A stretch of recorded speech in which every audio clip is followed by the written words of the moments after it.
যতবার সুবহানাল্লাহ বলবেন ততবারই একটা করে গাছ লাগবে। কি গাছ? ইউক্যালিপটাসের গাছ, মেহগনি। আল্লাহ বলেছেন একটা ফলবান বৃক্ষের গাছ লাগানো হবে, যেই গাছের সীমানা অতিক্রম করতে একটা তাজা ঘোড়া দৌড় মারলে 500 বছর লাগবে। এখন বলেন তো বেহেশত কত বড়, যে বেহেশত আল্লাহ আমাদেরকে দিবেন, আপনারা সে বেহেশতে যাবেন না?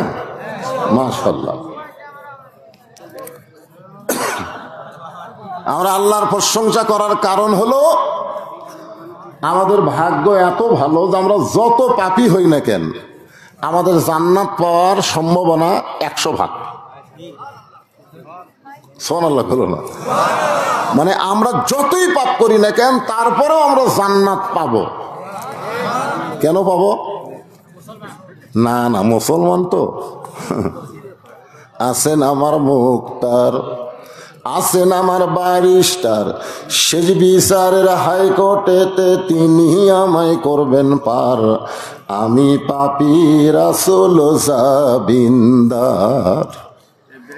আল্লাহ যখন হাকিম হয়ে আমাদেরকে আসামি বানায় বিচার শুরু করবেন, ওই সময় আমাদের নবী উকিল হয়ে ব্যারিস্টার হয়ে আমাদের প্রতি আল্লাহর কাছে জেরা করে আমাদেরকে সুপারিশ করে জান্নাতে পৌঁছায় দিবে।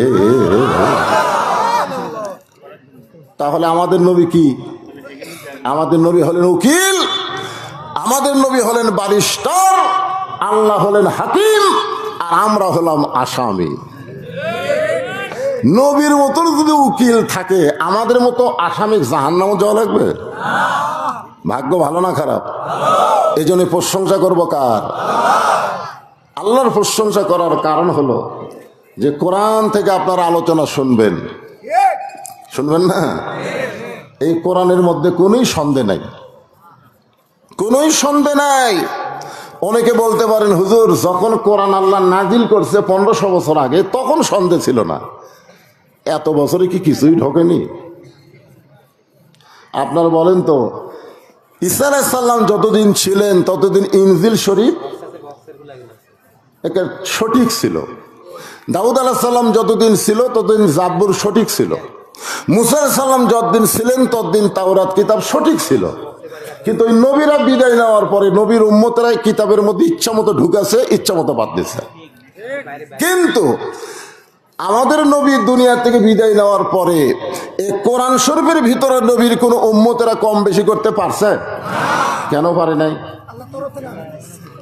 না, এখানে আল্লাহ বলেন ইন্না নাহনু নাযালনা যিকরা ওয়া ইন্না লাহু লাহাফিজুন।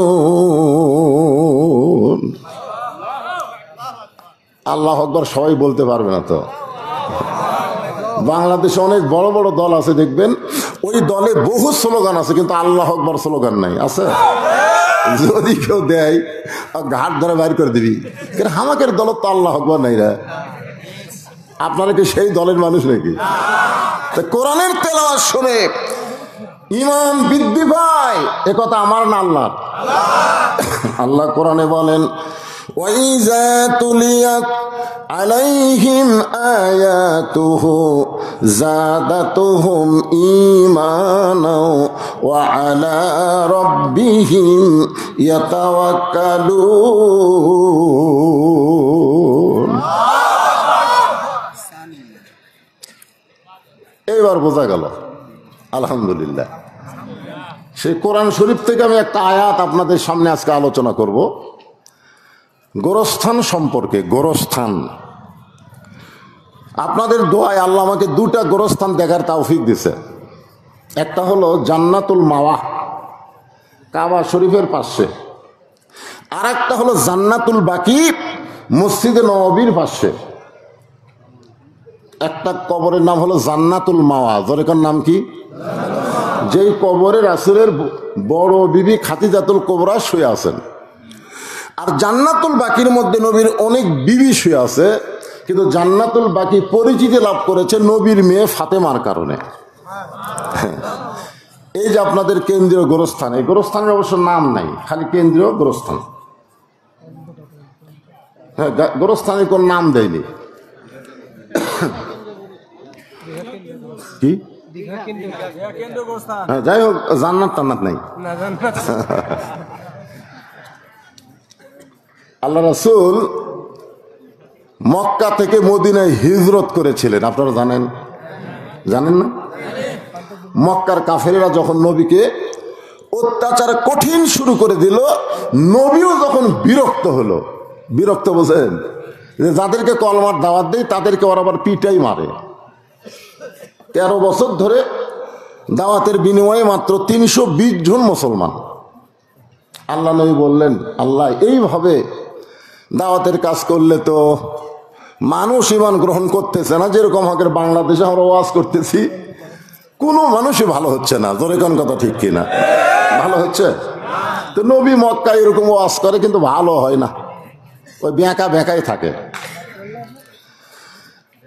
আল্লাহ বললেন, ঠিক আছে, অতি অল্প সময়ের মধ্যে বেশি মানুষকে মুসলমান যদি করতে চান, তাহলে আপনি মক্কা থেকে মদিনায় যান। মক্কা থেকে কোথায় যান? মদিনায় যান। গভীর রাত্রে আমাদের নবী মক্কা থেকে মদিনায় হিজরত করলেন। এই হিজরত করার 8 বছর পর, জোরে কোন কয় বছর? 8 বছর পরে নবী 10,000 সাহাবী নিয়ে মক্কা বিজয় করলেন। আপনারা বলেন তো, 13 বছরে মক্কায় কয়জন মুসলমান? 320 জন। আর 8 বছরে মদিনায় 10,000কে নিয়ে মক্কা বিজয়। এখন আপনাদের কাছে আমার প্রশ্ন হলো যে, মক্কার ইসলাম আর মদিনার ইসলাম দুইটা কি এক? কিন্তু তফাৎ কি? বর্তমানে বাংলাদেশে যে ইসলাম চলতেছে, এটা হলো মক্কার ইসলাম। জোরে কোন, কিসের ইসলাম? মক্কার ইসলাম। মদিনার ইসলাম যদি আমরা চালু করতে না পারি, গোরস্থানে আমরা মানুষ দাফন করব, কিন্তু মুসলমান দাফন হবে না। অধিকাংশ মানুষ মারা যাচ্ছে, কিন্তু ঈমানের সাথে মরতেছে না। তার প্রমাণ কি? আমি আল্লাহর কোরআন থেকে আপনাদের দেখায় দেব। আল্লাহ এখানে কি বলতেছেন? ইয়া আইয়ুহাল্লাযীনা আমানু তাকুল্লাহা হাক্কা তুকাতিহি ওয়া লা তামুতুন্না ইল্লা ওয়া আনতুম মুসলিমুন। এই আয়াতের আগে অর্থ শোনেন। আগে অর্থ শোনা লাগবে না? একটু গরম তো, বিরক্ত হয়ে না, মনোযোগ দিয়ে শোনা লাগবে। হ্যাঁ, আল্লাহ বলতেছেন, যারা আমাকে বিশ্বাস স্থাপন করেছ, আমরা কি আল্লাহকে বিশ্বাস করি? এই ছেলেবেলারা মনোযোগ দেখো, আল্লাহকে বিশ্বাস করি? সাহাবারা জিজ্ঞাসা করলেন, এ রাসূলুল্লাহ, আল্লাহকে বিশ্বাস কেমনে করা যায়? রাসূল বললেন, ইকরার বিল লিসান, তাসদিক বিল জানান, আমল বিল আরকান, এরই নাম হলো ঈমান।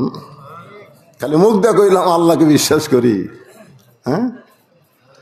মুয়াজ্জিন আযান দিলে মসজিদে যাই না, মুখে মুখে বলি আমি মুসলমান, কিন্তু আযান দিলে মসজিদে নামাজ পড়তে যাই না। আল্লাহ রাসূল বলেছেন, লা সালাত আলা ঈমানা, যার নামাজ নাই তার কোনো ঈমান নাই। বাইনাল আবদি ওয়াল কুফরি তারকুস সালাত, বান্দার কাফেরের মধ্যে পৃথক করার জিনিসটার নামই হলো নামাজ। যে নামাজ পড়ে সে হলো আল্লাহর বান্দা মুসলমান, যে নামাজ পড়ে না সে হলো কাফের। এখন আপনাকে দীঘা গোরস্থানে শুধু নামাজিদেরকে আপনি কবর দেন, না বেনামাজিদেরকেও দেন? কি পাইকারি, তাই না? ইমাম মালিক রাহমাতুল্লাহ আলাইহি বলেন, তোমরা যদি জানো কোনো বেনামাজি মারা গেছে, তখন কোনো নামাজি লোক তার জানাজায় যদি শামিল হও, তোমার আমল নামায় 1 হুকবা পরিমাণ পাপ হবে। ছাত্র বললেন, হুজুর 1 হুকবা কি? বলে উহুদ পাহাড় সমান। তাহলে বেনামাজি মারা গেলে নামাজি ব্যক্তি তার জানাজায় গেলে তার আমলে সওয়াব হবে না পাপ হবে? তখন সমস্ত ছাত্র বলল, হুজুর বেনামাজি মরলে আমরা কি করব? তো বলে, রাস্তার কুত্তা মরলে তোমরা কি করো? রাস্তায় যদি কোনো কুকুর মরে তখন তোমরা কি করো? বলে, রাস্তার মানুষ রাস্তাতে যাওয়া আসা করলে কুকুর ফসে উঠলে দুর্গন্ধ লাগবে, এজন্য কুকুরকে আমরা দাফন করি। তো দাফন করার আগে কি কুকুরকে গোসল করাও? তো বলছে না, গোসল করায় না। কুকুরকে কাফন পরাও? তো কুকুরকে কি খাটনি তোলো? তো কি করো? বলে পাঁচ দড়ি লাগে টাঙ্গা নিয়ে যায় একটা ওয়াজাগাত পুঁতে থুই। ইমাম মালিক বললেন একটা বেনামাজি কুকুরের চাইতেও জঘন্য, কুত্তার সাথে যে ব্যবহার করেছো তার চাইতে ভালো ব্যবহার করা যাবে না। জোরে কোন ঠিক কি না? আজকে গোরস্থানে মুসলমান, দুটা গোরস্থান আপনাদের দোয়ায় আমি নিজের চোখে দেখছি। একটা হলো জান্নাতুল মাওয়া, একটা হলো জান্নাতুল বাকি।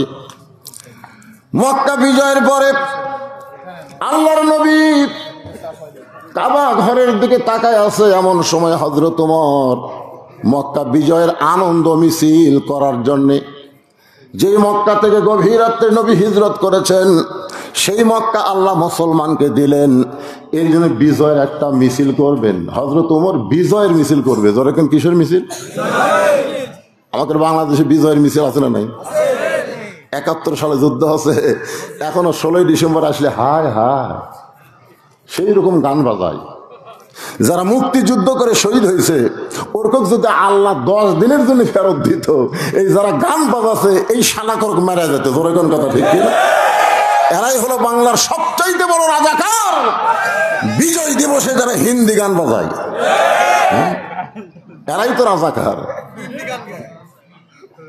ওমর ফারুক বললেন, ইয়া রাসূলুল্লাহ, যে মক্কা থেকে একদিন গভীর রাত্রে আপনি মদিনায় হিজরত করেছিলেন, আজকে সেই মক্কা আল্লাহ আমাদেরকে দিল, আমরা বিজয় একটা আনন্দ মিছিল করব।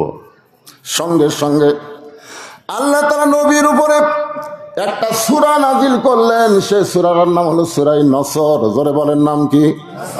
যারা পারেন তারা আমার সঙ্গে পড়বেন। ইজা জাআ নাসরুল্লাহি ওয়াল ফাত ওয়া রাআইতান নাসা ইয়াদখুলুনা ফি দীনিল্লাহি আফওয়াজা ফাসাব্বিহ বিহামদি রাব্বিকা ওয়াস্তাগফির ইন্নাহু কানা তাওয়াবা। আল্লাহ তাআলা নবীকে বললেন, নবী গো, ওমর সাহাবীদেরকে নিয়ে যে আনন্দ মিছিল করতে চায়, ওমরকে বলে দেন মক্কা বিজয় কোন মানুষের দ্বারা হয়নি, মক্কা বিজয় হয়েছে আল্লাহর সাহায্য দিয়া। জোরে কোন কার সাহায্য? কথা কন না কেন? তো বিজয় মিছিল না করে কি করা লাগবে? ফাসাব্বিহ ফাসাব্বিহ বিহামদিকা ওয়াস্তাগফির। হ্যাঁ, কিছু না, আস্তে আস্তে। এত বড় মুরব্বী মানুষ বাতাস করলে আপনাকে একটা ফ্যান চলে না? আশ্চর্য কথা রে বা। তাহলে এই মাইক যদি এলাকা তারা আমার মাহফিল আছে তারাও যদি নেয় আর এরকম ফ্যান যদি না দেয়, তাহলে এই মাইকের বিরুদ্ধে আমাকে বলা লাগবে।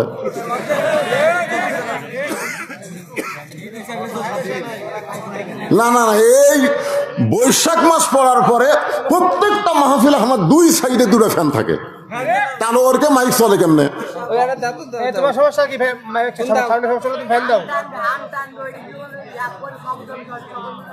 তোর মাইক একলাই চলে নাকি রে? তুই তো 2 দিনকার চ্যাংড়া রে। আমার ওয়াজের বয়স হলো 39 বছর। 39 বছর আমি ওয়াজ করি। আচ্ছা ঠিক আছে, লাগবে না। ও যখন বলতেছে আপনিও ফাঁকা হেঁকান না, দরকার নাই, আজ ঘামাই ওয়াজ হবে, কি অসুবিধা? এই ঠিক আছে ঠিক আছে, তোর লাগবে না, তোর মাইক দুর্বল।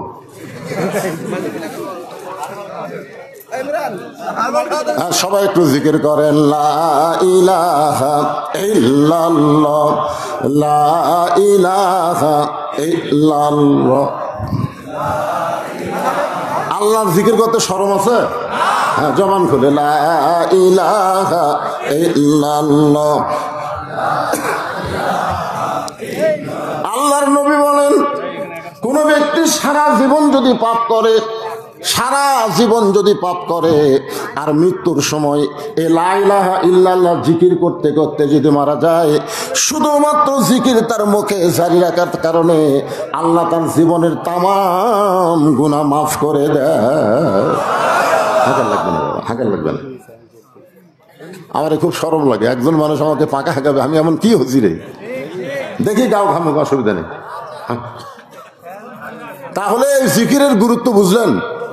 সারা জীবন আপনি পাপ করছেন, কিন্তু মরার সময় এই কলেমার জিকির করতে করতে আপনি মারা গেছেন। আল্লাহ রাসূল বলতেছেন শুধুমাত্র জিকির করার কারণে আল্লাহ তার জীবনের সব গুনাহ মাফ করে দেয়। এখন বলেন এই জিকিরের দাম কম না বেশি? আফজালুজ জিকির লা ইলাহা ইল্লাল্লাহ। এ ভাই এই কি হলো রে, ওয়াজের মাথার বাড়ি দিও না, তুলে দিয়েছে রাত 11টার দিকে, কি 12টা পর্যন্ত আমি ওয়াজই করি, তারপর করি না। আর আমাকে আজকে তুলেই দিছে 11:15টায়। কোনো গল্প চলবে না, কোনো কিছু না, গোরস্থানের ওয়াজ হবে, যেরকম ঠিক না মরা লাগবেই।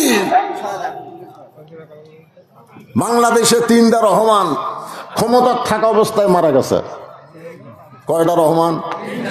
ক্ষমতা থাকা অবস্থায় 3টা রহমান মরছে। একটা হলো বঙ্গবন্ধু শেখ মুজিবুর রহমান, একটা হলো জিয়াউর রহমান, আর একটা হলো জিল্লুর রহমান। একটু আস্তে আস্তে অ্যাঙ্গেল করে দাও, মাইকের সাউন্ড কি খারাপ হচ্ছে?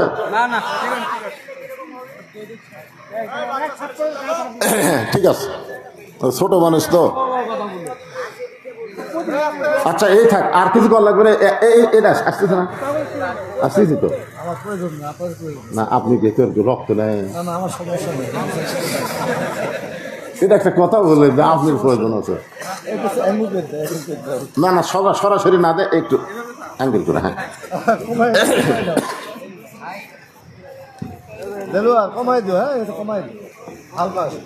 তাহলে মক্কা বিজয়ের আনন্দ মিছিল না করে আল্লাহ তাআলা কি করতে বললেন? ফাসাব্বিহ বিহামদি রব্বিকা ওয়াস্তাগফির। তোমরা মনে করো না যে আমরাই মক্কা বিজয় করেছি, বিশ্বাস করতে হবে মুসলমানের বিজয় সাহায্যকার। নাসরুম মিনাল্লাহি ওয়া ফাতহুন করিব ওয়াবাশশিরিল মুমিনিন। এখন আপনারা বলেন বাংলাদেশ বিজয় এটা কি ভারতের সাহায্য? হ্যাঁ, অনেকে বলে ভারত যদি সাহায্য না করতো আমাদের বাংলাদেশ বিজয় হতো না। ভারত কি জানে না বাংলাদেশ 90% মুসলমান? ভারত অবশ্যই জানে 90% মুসলমানের বাবরি মসজিদ যখন ভাঙ্গা রাম মন্দির তৈরি করব, অবশ্যই মুসলমানের কলিজায় রক্তক্ষরণ হবে। জোরে কোন কথা ঠিক কিনা? আপনারা বলেন ভারতে কি মন্দির বানানোর জায়গা নাই? কিন্তু ফাঁকা জায়গাত মন্দির না বানায়া বাবরি মসজিদ ভাঙ্গা ওই জায়গায় মন্দির বানায়া ভারত প্রমাণ করে দিল। আর যাই হোক, আমরা মুসলমানের পক্ষে নয়। জোরে কোন কথা ঠিক কিনা? বাংলাদেশ স্বাধীন হয়েছে কার সাহায্যে? আরো জোরে বলেন। নবীর সঙ্গে খালি উমর ছিল, সাহাবীর সংখ্যা হলো 10,000। জোরে কোন কয় হাজার? সমস্ত সাহাবীরা বিজয়ের আনন্দ মিছিল যখন করতে চায়, নবী দেখলেন এতগুলো সাহাবীকে চিল্লায়া চিল্লায়া সাইজ করা সম্ভব না। 2-4 জন হলে চিল্লায় চিল্লায় বলা যায় বিজয় মিছিল করা যাবে না রে। কিন্তু নবী দেখতেছে বিশাল, তখন তার মাইকটাই ছিল না। আল্লাহর নবী সমস্ত সাহাবীকে বিজয়ের আনন্দ মিছিল না করতে দেওয়ার জন্যে নবী একটা জায়গার মধ্যে প্রবেশ করলেন, যে জায়গার নাম হলো জান্নাতুল মাওয়া। সে জায়গার নাম কি? নবী আস্তে আস্তে জান্নাতুল মাওয়া গোরস্থানের মধ্যে ঢুকলেন। আপনারা বলেন নবী যখন গোরস্থানের মধ্যে ঢুকবে সাহাবীরা তখন কি করবে? মা আতাকুমুর রাসূলু ফাখুযুহু। আল্লাহ কোরআনে বলেছেন নবী যেটা করবেন তোমাদেরকে সেটাই করা লাগবে। এ কথা কার? আরো জোরে বলেন। আল্লাহর নবী যখন জান্নাতুল মাওয়া গোরস্থানের মধ্যে ঢুকলেন, সমস্ত সাহাবীরা নবীকে অনুসরণ করে ওই গোরস্থানের মধ্যে ঢুকলেন। আপনার বলেন তো, গোরস্থানের মধ্যে যখন কোনো মানুষ যায় ওই মানুষ কি তখন কি আর আনন্দ করতে চায়? মানুষকে যদি আপনি সাইজ করতে চান তাহলে 4তলা 5তলা বাড়ি না দেখায় গোরস্থান দেখান। সব কি দেখতেছেন ভাই? 5তলা করছি, রড বার করে থুসি, আর 8তলা করবার চাই। কান্দের ফেরেস্তা কয় লাগে রে, এইরকম দেখতেছি তো ফেরেস্তা চাপ খাচ্ছে, বুঝলেন? লাগিচ্ছে রে এই শয়তান, ওই 6তলা না দেখে কবরস্থান দেখ। কবরস্থান দেখতে ফেরেশতারা চাপ খাবি? কথা কন না কেন? বাংলাদেশে কোনো গোরস্থান দোতলা আছে? 3 তালা, 4 তালা, সব কয় তালা? যদি মন্ত্রী, প্রেসিডেন্ট, জিল্লুর রহমান, জিয়াউর রহমান, শেখ মুজিবুর রহমান, সব 1 তালা, আর দুনাত বানাতে 22 তালা।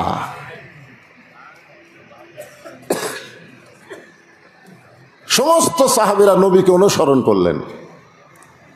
আল্লাহর নবী জান্নাতুল মাওয়া গোরস্থানের মধ্যে একটা কবরের পাশে দাঁড়িয়ে ছোট বাচ্চার মতন কান্না শুরু করে দিলেন।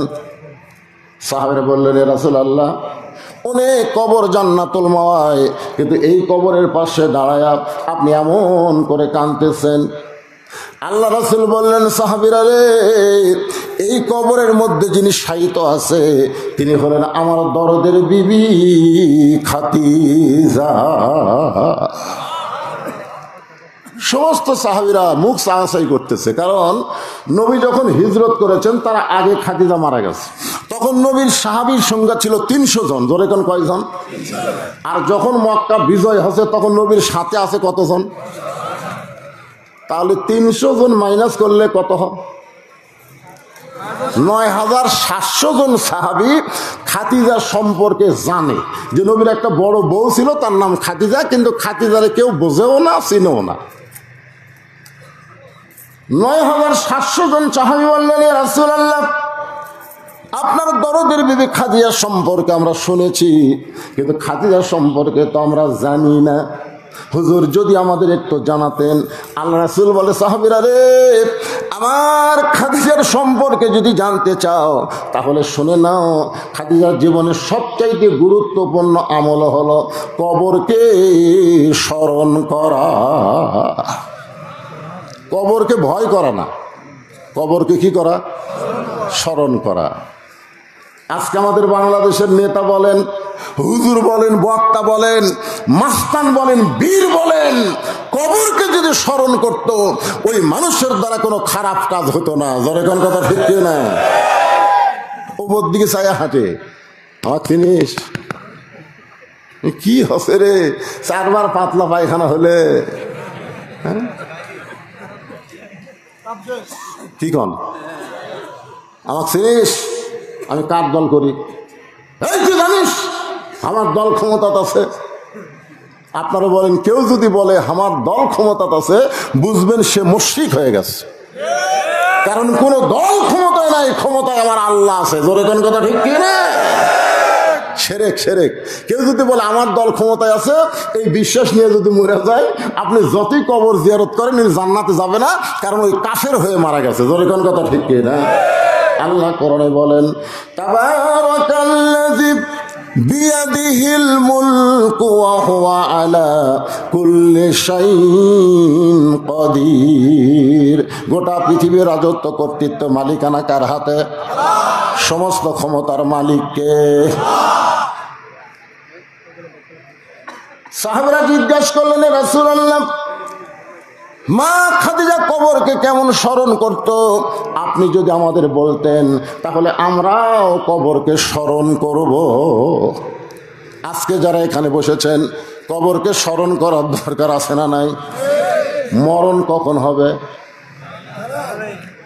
কখন হবে জানেন? একটা জিনিস আমাকে না জানা, সেটা হলো মৃত্যু। কখন হবে আমরা কেউ জানি না। এখানে যত লোক আমরা বসে আছি, আমরা বাড়ির থেকে আইছি, আবার বাড়িতে ফেরত যাবার পারবো তার গ্যারান্টি আছে? একটা লোক দাঁড়িয়ে বলেন, হুজুর আমার বাড়ি খুবই কাছে, তো এই যে আমার বাড়ি হুজুর, আমি বাড়ি যাবই, একটা লোক বলেন। তাহলে যদি ক্ষমতা না থাকে, কারা কারা ঈশান নামাজ না পড়ে ওয়াজ শুনতেছেন? যারা যারা ঈশান নামাজ না পড়ে ওয়াজ শুনতেছেন, আপনি কি জানেন যে আরো 20 বছর বাঁচবেন? তাহলে ফজরের আগে যদি আপনার মৃত্যু হয়, দুনিয়ার কত মুসলমান জানাজা করলে আপনি বেহেশত পাবেন? এই জন্য মনোযোগ দিয়ে শুনবেন। সাহাবীরা বললেন, ইয়া রাসূলুল্লাহ, মা খাদিজা কবরকে কেমন স্মরণ করত? যদি আমাদের একটু বলেন আমরা আমল করতাম। আল্লাহ রাসূল বললেন, তাহলে শোনো, একদিন গভীর রাত্রে খাদিজাতুল কুবরা আমি নবীর হাতটা ধরে ছোট বাচ্চার মতন কাঁদতেছি। আল্লাহ রাসূল বলেন, খাদিজা, দুনিয়ার সবাই ঘুমায় গেছে, আপনি কেন কাঁদতেছেন? খাদিজা বলে, হুজুর, আপনি না ঘুমাইলে আমি কোনোদিন ঘুমাই না। হুজুর, আপনি না ঘুমাইলে আমি কোনোদিন ঘুমাই না। নবী চমকে বলে, খাদিজা, আমি না ঘুমাইলে আপনি কেন ঘুমান না? খাদিজা বলে, হুজুর, দুনিয়াতে প্রত্যেকটা বিবি বিয়ে হওয়ার পরে তার হাতটা স্বামীর হাতে তুলে দেয়, কিন্তু আমার ভাগ্য এমন, আমার হাতটা কেউ আপনার হাতে তুলে দেয় নাই, বরং আপনার চাচা আপনার দুই হাত আমার হাতে তুলে দিয়ে বলতেছেন, মা, আজ থেকে আমার এতিমের দায়িত্ব তোমাকে দিয়া দিলাম। একটা গান আছে, শিশুকালে মইরা গেছে মা, গর্বে থাকতে মরছে পিতা, নবী চোখে দেখলেন না, কে করিবে লালন পালন, কে দিবে সান্ত্বনা, এই দুনিয়ার বড় এতিম নবী ছিলেন একজনা। হুজুর, আপনি যখন ঘুমায় গেছেন আমি তখন ঘুমের দোয়া পড়তেছি। কিসের দোয়া? আপনারা বলেন তো, ঘুমের দোয়া কি? একজন আবার দোয়া পড়ছে ঘুমের, কি জানেন? 5 তলা তুটা, 1.5 লাখ টাকার খাট, 12,000 টাকার কম্বল, রাত 9টার সময় ঘুমের দোয়া পড়তেছে, আমার বাড়ি আমার ঘর, আমাক নামাইকে। আর ঘুমের দোয়ার সাইজ দেখছেন? 9টার সময় 12,000 টাকার কম্বল গাঁত দেখায়, আমার বাড়ি আমার ঘর, আমাক নামাইকে। এই বলে বেটা ঘুমাইছে। তো ফেরেশতা বলতেছে, আল্লাহ, এই যে দোয়া পড়ে ঘুম আসলো, এক নামানোর কেউ নাই। আল্লাহ বলতেছে, একটু ধৈর্য ধর, রাত 3টার সময় 40 সেকেন্ডের একটা ভূমিকম্প। কয় সেকেন্ডের? খালি 2বার বিল্ডিং ওই এত ফোর্সে নামছে, কম্বলের মধ্যে লুঙ্গি খুলে আছে, ওটাও পড়ার টাইম পাইনি। আল্লাহ বলতেছে, ফেরেশতা বলতেছে, আল্লাহ নামাইলা, তাই বলে ন্যাংটা করে নামাইলা। অহংকার করেন না, যে কোনো মুহূর্তে আল্লাহ নামাতে পারে, 1 সেকেন্ড সময় লাগবে না। ধরে কোন কথা ঠিক না? এই জন্য ঘুমের আগে একটা দোয়া আছে, আপনারা সবাই পড়বেন। পড়েন তো? পড়েন তাহলে আমার সঙ্গে, আল্লাহুম্মা বিইসমিকা আমুতু ওয়া আহইয়া। এখনকার যুবকেরা তো 4G মোবাইল পাচ্ছে, জানলা দরজা বন্ধ করে কয়, কেউ দেখতেছে না রে, এখন চালু করি রে। বাপ মা ঘুমায় গেছে, জানলা দরজা বন্ধ, কে দেখ ফিরে? 2 ঘন্টা 2 ফেরেশতা, এই শয়তান, সবাই ঘুমায় গেলে আমরা 2জন কি করতেছি? আপনি যেখানেই যান আপনার সঙ্গে 2টা ফেরেশতা আছে না নাই? জোরে কান আছে না নাই? এটা কি আমার কথা না কোরআনের কথা?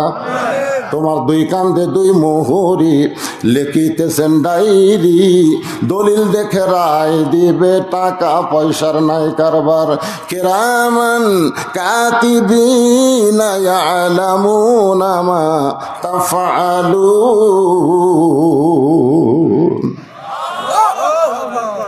পীর সাহেব 3 জন মুরিদকে বলছে, 3টা মুরগি হাতে দিয়া। কয়টা মুরগি? যে এমন জায়গায় জব করবি কেউ জান না দেখে। তো একজন যায় চারদিকে সালু বলে ফেলে দেয়, কেউ নেই, মেরে দিছে। আর একজন একে খেড়ের পালার কাছে যায়, দেখতেছে এই জায়গায় দেখার মতন কেউ নেই, ওটি জব করছে। আর একজন মুরগি জব করতে পারেনি, মুরগি নিয়ে হুজুরের কাছে হাজির। কে রে, এরা 2 জন জব করলো, তুই করলি না কেন? আমি যেটি যাই সেটি দেখে। বলে, কে দেখে রে? আল্লাহ দেখে।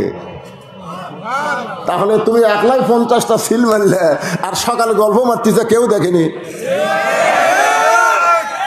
কেউ না দেখলো কে দেখে?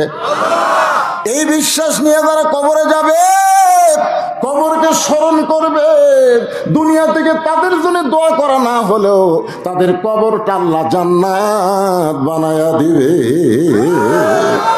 খাদিজাতুল কুবরা বলে, ইয়া রাসূলুল্লাহ, আপনি যখন ঘুমায় গেছেন আমি তখন ঘুমের দোয়া পড়তেছি, আল্লাহুম্মা বিসমিকা আমুতু। এই আমুতু শব্দ যে উচ্চারণ করেছি আমি তখন দেখতে পাই আমার সামনে একটা অন্ধকার কবর।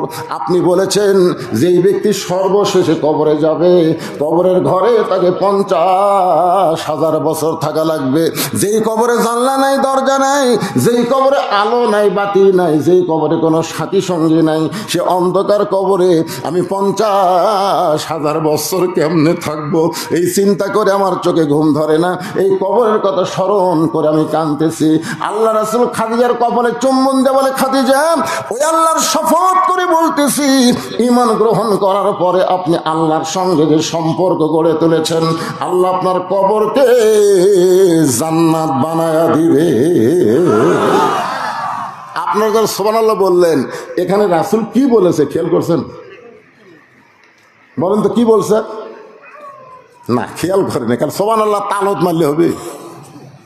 এখানে আল্লাহ রাসূল বলতেছেন ঈমান গ্রহণ করার পরে আপনি আল্লাহর সঙ্গে যে সম্পর্ক গড়ে তুলেছেন আল্লাহ আপনার কবরকে জান্নাত বানায়া দিবে। তাহলে ঈমান গ্রহণ করার পরে সম্পর্ক তৈরি করতে হবে কার সাথে? আরো জোরে। কেউ যদি বলে আমার দয়াল বাবার দরবারেতে কেউ ফিরে না খালি হাতে,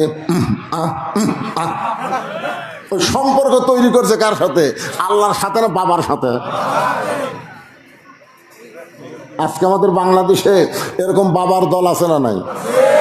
ইয়া কানা বুধু ও ইয়া কানাস্তাইন, আমরা ইবাদত করবো কার? সাহায্য চাবো কার কাছে? তাহলে আল্লাহ বাদ দে বাবার কাছে। বাবার কোনো ক্ষমতা আছে?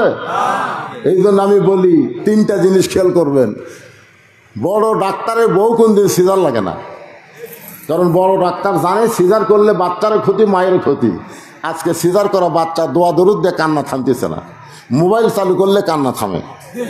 আজকে সিজার করা বাচ্চার সমস্যা হলো এরা মোবাইল না দেখা ছাড়া ভাত খায় না। জোরে কোন কথা ঠিক কিনা? আপনারা বলেন আমরা কি সিজার করা? এই যে সিজার তখন আছিল, আমার দাদি আমার কয়ে তোর টাইনা বার করতে তোর মাথা লম্বা হয়ে গেল রে। পরে আমরা থাবে থাবে মাথা গোল করছি। আর এখনকার গুলা সিজার করা বড় ডাক্তার আজও বাংলাদেশে তাদের বউরে সিজার করায় না, কারণ সিজার করলে বাচ্চারও ক্ষতি, মায়েরও ক্ষতি। 2 নম্বর হলো কোনো মৌলানার বাড়ির মিলাদ হয় না, কারণ মৌলানা জানে মিলাদ একটা ফাও জিনিস। এরা পরের বাড়ি পড়ায় কিন্তু নিজের বাড়িতে হয় না। ধরে কোন কথা ঠিক না? আর 3 নম্বর সত্যি কথা হলো পীরের বউ কোনোদিন মুরিদ হয় না, কারণ পীরের বউ জানে আমার পীর সাহেব মাঝে মধ্যে মুরিদের বইয়ের দিকে চোখ মারে, এই লুচ্চার হাতে কে মুরিদ হবি রে। বাংলাদেশে খোঁজ দেওয়া দেখবেন একটা পীরের বউ মুরিদ হয়নি, আর হামাকের বউ আমরা মুরিদ বানাই। পাগলা হোসেন একজন পীরের বউ মুরিদ হচ্ছে, সেই পীরটা হলেন আল্লাহর নবী আর বউটা হলেন খাদিজা। ধরে কেন সুবহানাল্লাহ। আল্লাহর নবী যখন সর্বপ্রথম কলেমার দাওয়াত দিবেন সর্বপ্রথম যিনি নবী বলে স্বীকার করেছেন তার নাম কি? তার নাম হলো খাদিজাতুল কুবরা। একটু মনোযোগ দিয়ে শুনবেন। রাসূল বলেন খাদিজা ঈমান গ্রহণ করার পরে আপনি আল্লাহর সঙ্গে যে সম্পর্ক গড়ে তুলেছেন আল্লাহ আপনার কবরকে জান্নাত বানায়া দিবে। কে বাবা নেই? এই ছোট বাচ্চা কোলতে আছে, আর মাও নাই।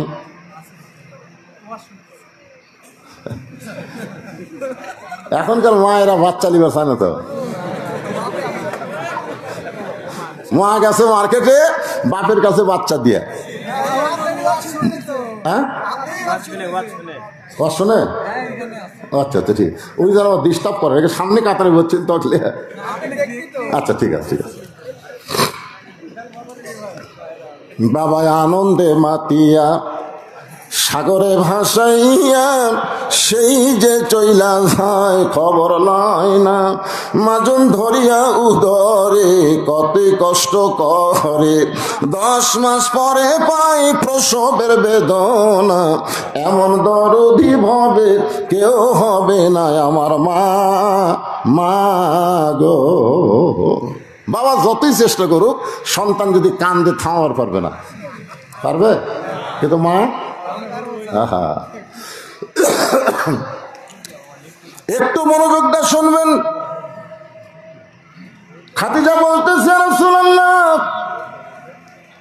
আল্লাহ আমার কবরকে জান্নাত বানায় দিবে আমার বিশ্বাস হয়, কিন্তু আপনার কাছে যদি কিছু চাই আপনি কি আমারে দিবেন না?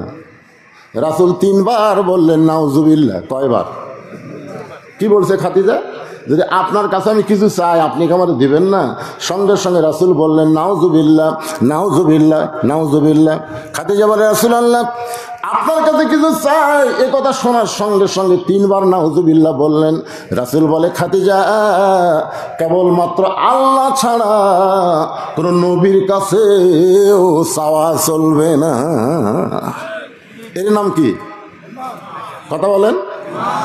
11 সালে রাসূলের রওজার পাশে প্রথম আমি কেবল হাত তুলছি। রওজার পাশে, আমরা কবরের পাশে হাত তুলি না? আপনারা যখন কবর জিয়ারত করেন দোয়া করেন না? করেন কি করেন না?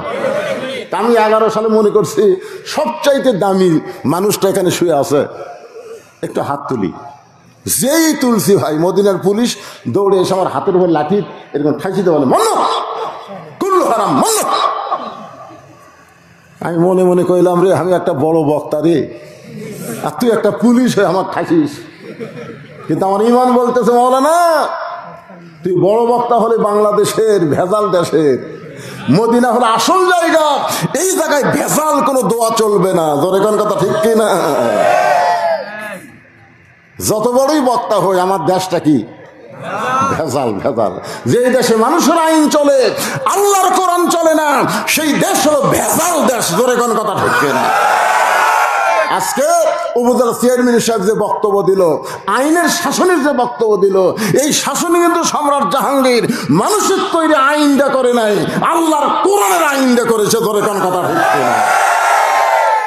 উপজেলা চেয়ারম্যানের বক্তব্যটা আমার কলজাত লাগিছে, এত সুন্দর কথা। কিন্তু আমাদের বাংলাদেশের বিচার কি জানেন? ওই 6 বছর ধরে আমের গাছে চাষ করছে, 6 বছর। জ্যৈষ্ঠ মাসে দেখতে গেছে আম পাকছে কিনা, যা দেখে ছোট এক বাচ্চা গাছের ডালে বসে আম পাড়তেছে। বাগানের মালিক বলে আমি খাইনি, পরিবারে কেউ খাইনি, তুই আমার কাছে আম পাড়তেছিস, তোর বাপকে বিচার দেবো রে, এই তোর বাপক বিচার দেবো। ছেলে খালি মুসকে মুসকে হাসে। বাগানের মালিক বলে হাসিস কেন? বলে হাসার কারণ হলো আমার বাপকে কোথায় খুঁজবেন, আমার বাবাও আর এক গাছে চড়ছে। টাকা দেখে ওর বাপ খালি আম পাড়ে আর বস্তা ভরায়, গাছের নিচে বসে কান্দের বলে আল্লাহ বিচার দেবো কার কাছে, বেটা ওসর বাপ ওসর। আজকে আমাদের বাংলাদেশের বিচারের অবস্থা তাই হয়ে গেছে, বিচার দেবেন কার কাছে? চোর চোর আসলে বসে আছে। ধরে কোন কথা বিচার দেওয়ার জায়গা নেই। মুরগি চোরা মেম্বরের কাছে নিয়ে যাবেন, মুরগি চোরা হাসতে থেকে হাসিস কে? মেম্বর তো চাউল চুরি করছে, এত চেয়ারম্যানের কাছে নিয়ে যাবো। মেম্বার করছে মনে মন, চেয়ারম্যান করছে টনে টন। ন্যায় বিচার হবে একমাত্র আল্লাহর কোরআন দিয়া। ধরে কোন কথা ঠিক? একটু মনোযোগ দিয়ে শোনেন। খাদিজা বলে রাসূলুল্লাহ আপনার কাছে আমি যা চাবো তা যদি আল্লাহ দিবার না পারে তাহলে আল্লাহর কাছে কেমনে চাবো? নবী চমকে উঠছে।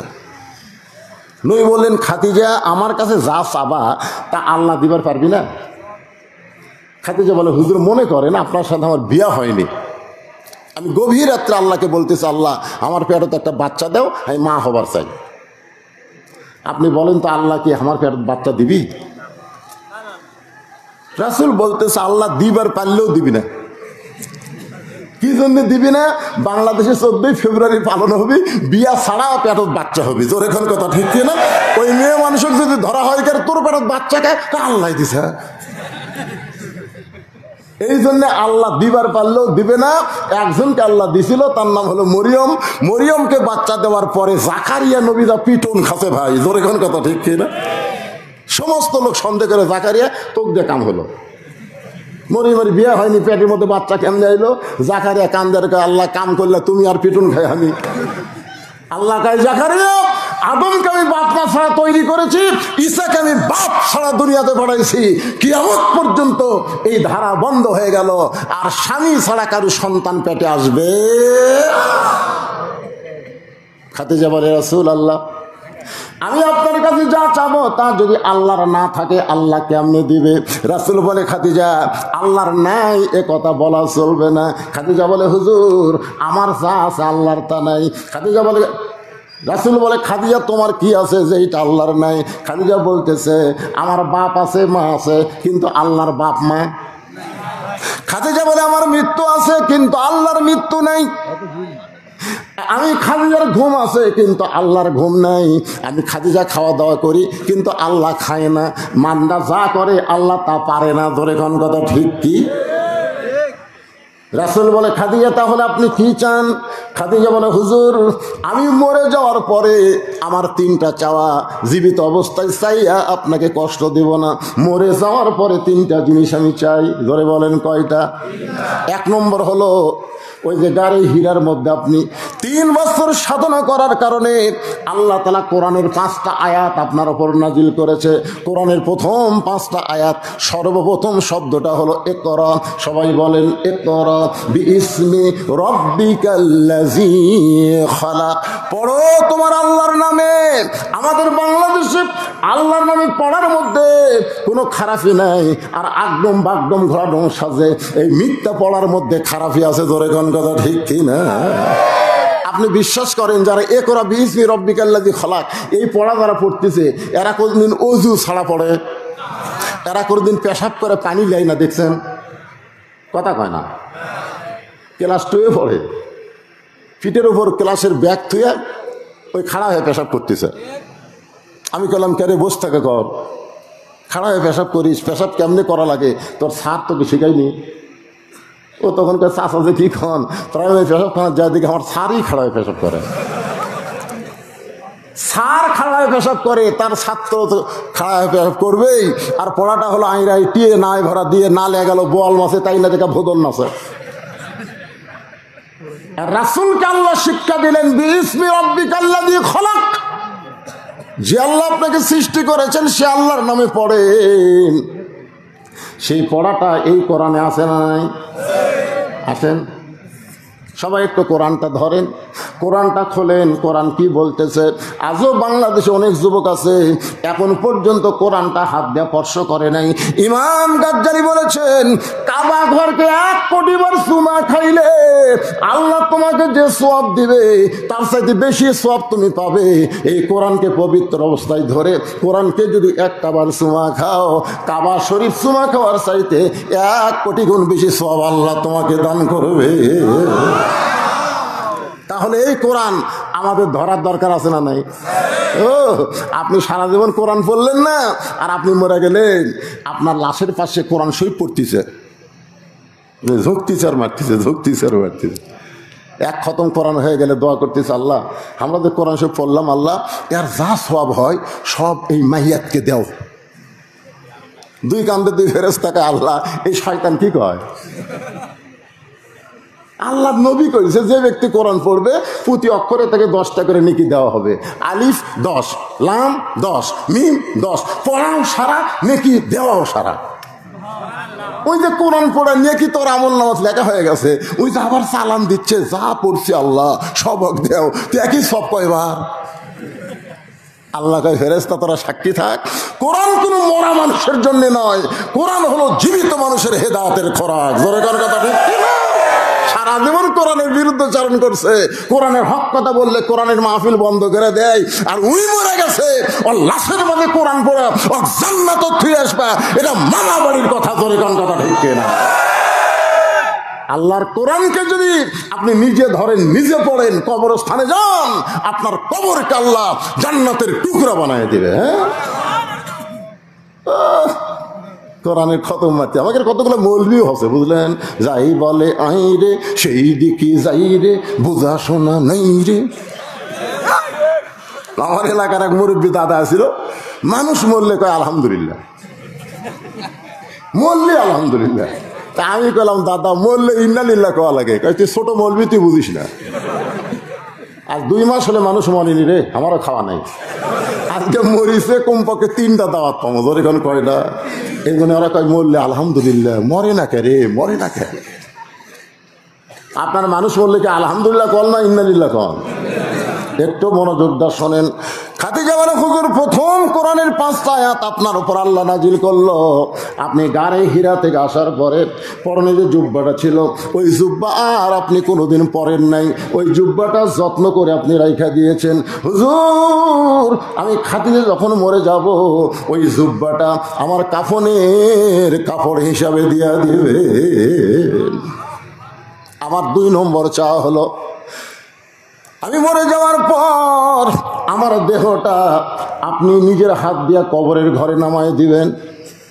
আমার 3 নম্বর চাওয়া হলো, কবরে মাটি দেওয়ার পরে সবাই যখন চলে আসবে, এমন সময় 2টা ফেরেশতা কবরের মধ্যে ঢুকবে। কবরে মাটি দেওয়ার পরে সবাই যখন চলে যাবে, এমন সময় 2টা ফেরেশতা কবরের মধ্যে ঢুকবে। আপনারা বলেন তো ফেরেশতা 2 জনের নাম কি? এলা জানি না নাকি রে? গোরস্থানের ওয়াজ শুনবেন আর এইগুলো মুখস্থ নাই, তার মানে আব্দুল আলিম বহু বছর আগে একটা গান গাইছে, ফেরেশতা আসিয়া যখন জিজ্ঞাসা করিবে, দিন কি তোমার মাবুদ কেবা, তখন কি বলিবে? সবাই বলেন, আল্লাহ বিনে নাই রে মাবুদ, আল্লাহ বিনে নাই রে মাবুদ, জবানে তাই বলো রে বলো, মুখে আল্লাহ রাসূল সবে বলো। মুনকির নাকির ফেরেশতা আসিয়া যখন বসায় 3টা প্রশ্ন করবে, খাদিজা বলে, রাসূলুল্লাহ ওই 3টা প্রশ্নের উত্তর দেওয়ার যোগ্যতা আমার নাই, আমার পক্ষ থেকে আপনি একটু উত্তর দিয়ে দেবেন। এই 3টা চাওয়া যদি আপনি আমার পুরা করেন, আর কবরকে নিয়ে আমি কোনোদিন কান্নাকাটি করব না। সঙ্গে সঙ্গে নবী খাদিজার কপালে চুম্বন দিয়ে বলে, খাদিজা ওই আল্লাহর শপথ করে বলতেছি, আমার আগে যদি আপনার মৃত্যু হয়, আপনার 3টা চাওয়াই আমি পুরা করব ইনশাআল্লাহ। এখানে কিন্তু একটা কথা মারাত্মক। কে রে হুজুর, এই হুজুরে এত পরে ঘুরতে আসলো রে? এই শোনেন, এই যে কথাটা খেয়াল করা নেই বাজান, আল্লাহ রাসূল কিন্তু মারাত্মক একটা কথা বলেছে যে আমার আগে যদি আপনার মৃত্যু হয়। এ কথার দ্বারা নবী বুঝালেন কে কখন মরবে, এটা নবীও আর আমাদের মধ্যে কত নেতারা জানে। মাজা ধরে খাড়া করে দেয়, একলা একলা খাড়া হওয়ার পারে না, উই আবার কয় খেলা হবি খেলা হবি।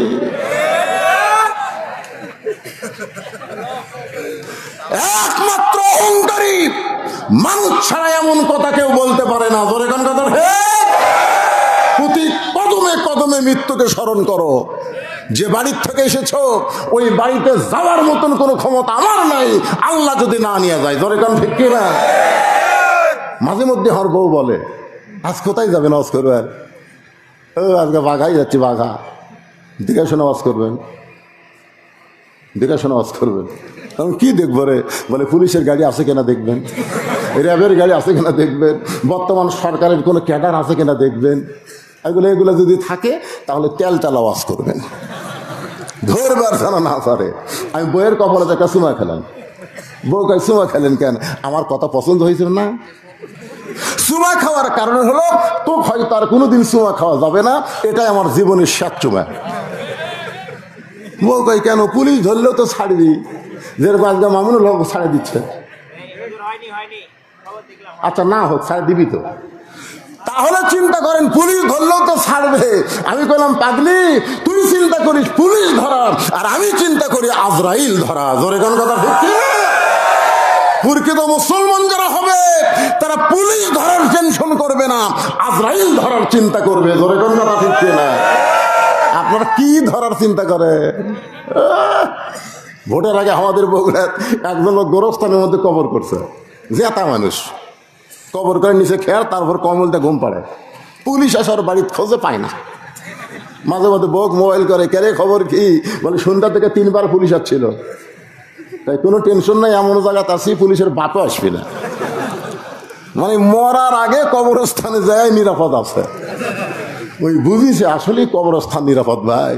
বর্তমান যে ধরাধরি চলছে, গোরস্থান থাকাই ভালো। জোরে কথা কর না গা। আমরা মরে কবরে যাবার চাই না, আর ওই জেতা অবস্থায় কবরত গেছে। একটু মনোযোগ দিয়ে শুনবেন। খাদিজাতুল কুবরা বলে, রাসূলুল্লাহ আপনার আগে যদি আমি মৃত্যুবরণ করি তাহলে আমার তিনটা চাওয়া আপনি পুরা করবেন, এইটাই আলহামদুলিল্লাহ। মা খাদিজা দুনিয়া থেকে বিদায় নিলেন, তিনটা চাওয়া, জোরে বলেন কয় চাওয়া?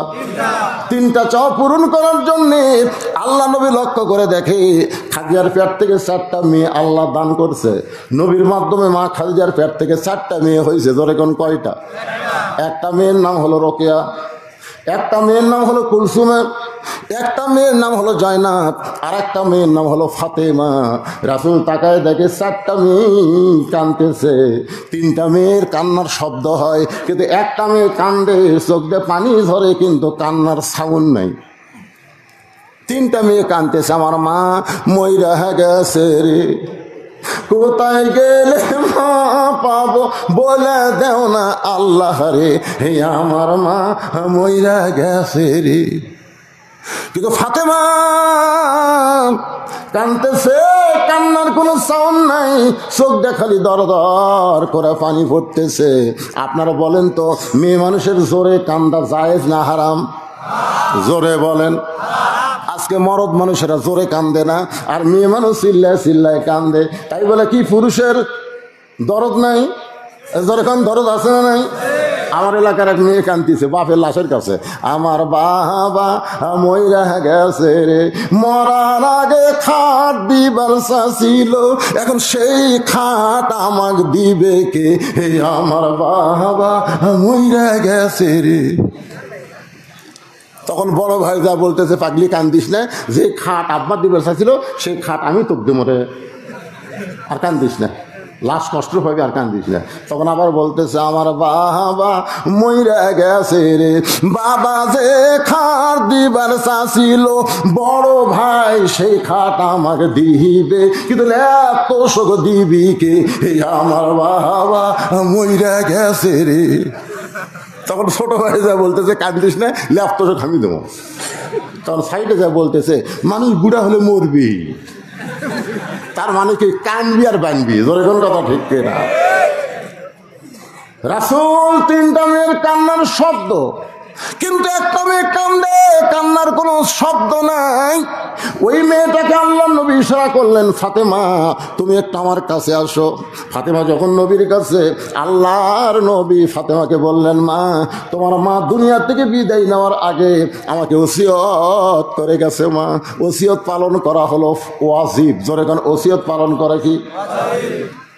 মরার আগে ওসিয়ত করে গেছে, 3টা বিষয় ওসিয়ত করে গেছে, ওসিয়ত পালন করা লাগবে মা। নবী বলতেছেন ফাতেমাকে, এখান থেকে ওসিয়ত আপনি করতে পারেন, আপনি বলবেন আমার ওসিয়ত হলো আমি মরে যাওয়ার পর কোনো বেনামাজি আমার কবর খুঁড়তে পারবে না। আপনি ওসিয়ত করবেন আমি মরে যাওয়ার পর মসজিদের মুয়াজ্জিন আমাকে গোসল করে দিবে। আপনি ওসিয়ত করবেন বেশি মুসল্লি আমার দরকার নাই, কেবলমাত্র নামাজি যারা 5 ওয়াক্ত নামাজ পড়ে তারা আমায় জানাজা হাজির হবে। এরকম ওসিয়ত করা ইসলামে জায়েজ আছে না নাই? এখন আপনারা বলেন তো, আপনাদের গোরস্থানে যারা কবর খোঁড়ে এরা কি নামাজি না বেনামাজি?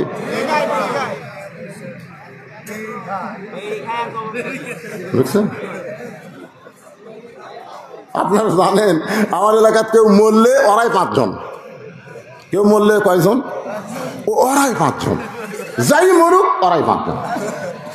যাই মরছে তার ভাইকে বলতেছে, ভাই তোর বাপ তো মরলো, আমরা 5 জন 5 প্যাকেট সিগারেট দে, এখন আর বিড়ি খানা সিগারেট। তখন 5 প্যাকেট সিগারেট দিছে, ওরা 5 জন ওটি থাকে ধরাছে। একজন কবর খুঁড়তেছে, ওইও টানতেছে, যাই মাটি সমান করতেছে ওইও টানতেছে, যাই নিচ থেকে মাটি উপর তুলে ফেলে দিচ্ছে ওইও টানতেছে। গোরস্থানে যত ফেরেস্তা আসলো একটাও নাই, কারণ সিগারেটের গন্ধে ফেরেস্তা থাকে, সব ফেরেস্তা রাস্তা খাড়ায় আস। আল্লাহ বলে, ওই ফেরেস্তা রাস্তা কেন? যে হারে বিড়ি খাচ্ছে আল্লাহ, ওই ধাক দিয়ে তো আমরা যাওয়ার পারতেছি না। 2-1টা বিড়ি, ওই দেওয়াল, মাটির দেওয়াল, কাঁচা দেওয়ালের সাথে বিড়ির দুর্গন্ধ লাগা আছে। দেখবেন যারা বিড়ি খায় ওর কাপড়ও বিড়ি বিড়ি গন্ধায়, ওই যে বিছনাথ থাকে ওই বিছনাও বিড়ি বিড়ি গন্ধায়, ওই যে বালিশও ঘুম পাড়ে ওই বালিশও বিড়ি বিড়ি গন্ধায়। ওর বউ বিড়ি খায় না, কিন্তু বিড়ি খোরের সাথে থাকার কারণে ওর বউটাও বিড়ি বিড়ি গন্ধায়। এখন কথা ঠিক কিনা? এখন কবর বিড়ি বিড়ি গন্ধাচ্ছে, অক মাটি দিয়ে সবাই চলে গেছে, মুনকিন নাকি লাখ ধরে ঢুকছে, মুনকিনে কিন্তু ঢোকা লাগবে, ঘাট ধরে তুলিছে। কে রে ভাই? আমার 3টা প্রশ্ন করা বাদ দেখে হাত ধরে, এই শয়তান তোর কবর খুঁড়ছে কে, আগে সেটা কর। তোর কবর বিড়ি গন্ধায় করে। তুই দুনিয়াতে ভালো মিস্ত্রি যে 3তলা বিল্ডিং বানালি, যেই মিস্ত্রি বিল্ডিং বানালে তোর বিল্ডিং থাকবে না, ধ্বংস হবে না। তুই দুনিয়াতে কয়েকদিন থাকলি, তার জন্য ভালো মিস্ত্রি যে বিল্ডিং বানালি, আর যেই কবরে 50,000 বছর থাকা লাগবে, সেই কবর খোঁড়ার জন্য ভালো মিস্ত্রি তোর জগৎ পড়ে না? বিড়ি খোরের গোষ্ঠীরা কিরে,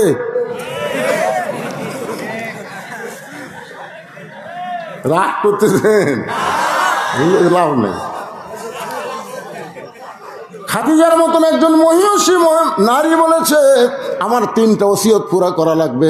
রাসূল বলে ফাতেমা, 1 নম্বর ওসিয়ত হলো তোমার মাকে কাফনের কাপড় পরাতে হবে, তোমার মাকে গোসল করাতে হবে। তোমার মা বলেছে আমার 4টা মেয়ের মধ্যে ফাতেমা যেন একা একা আমাকে গোসল করায়, ফাতেমা যেন একা একা আমাকে কাফন পরায়। ফাতেমা বলতেছে বাবা আমার মায়ের মেয়ে হলো 4টা। জোরে বলেন কয়টা? 4টা মেয়ের মধ্যে অন্য 3টা মেয়েকে বাদ দিয়া শুধু আমাকেই গোসল করাতে হবে, আমাকেই কাফনের কাপড় পরাতে হবে। ও বাবা এই কথা মা বলল, কিন্তু আমার 3টা বোন তো মনে মনে মন খারাপ করবে। রাসূল বলে ফাতেমা রে, তোমার মা যে তোমার মধ্যে কি দেখেছে, যে এটা দেখার কারণে তোমার মা তোমার ব্যাপারে আমাকে ওসিয়ত করেছে। তোমার মাকে গোসল করাতে হবে, তোমার সঙ্গে কেউ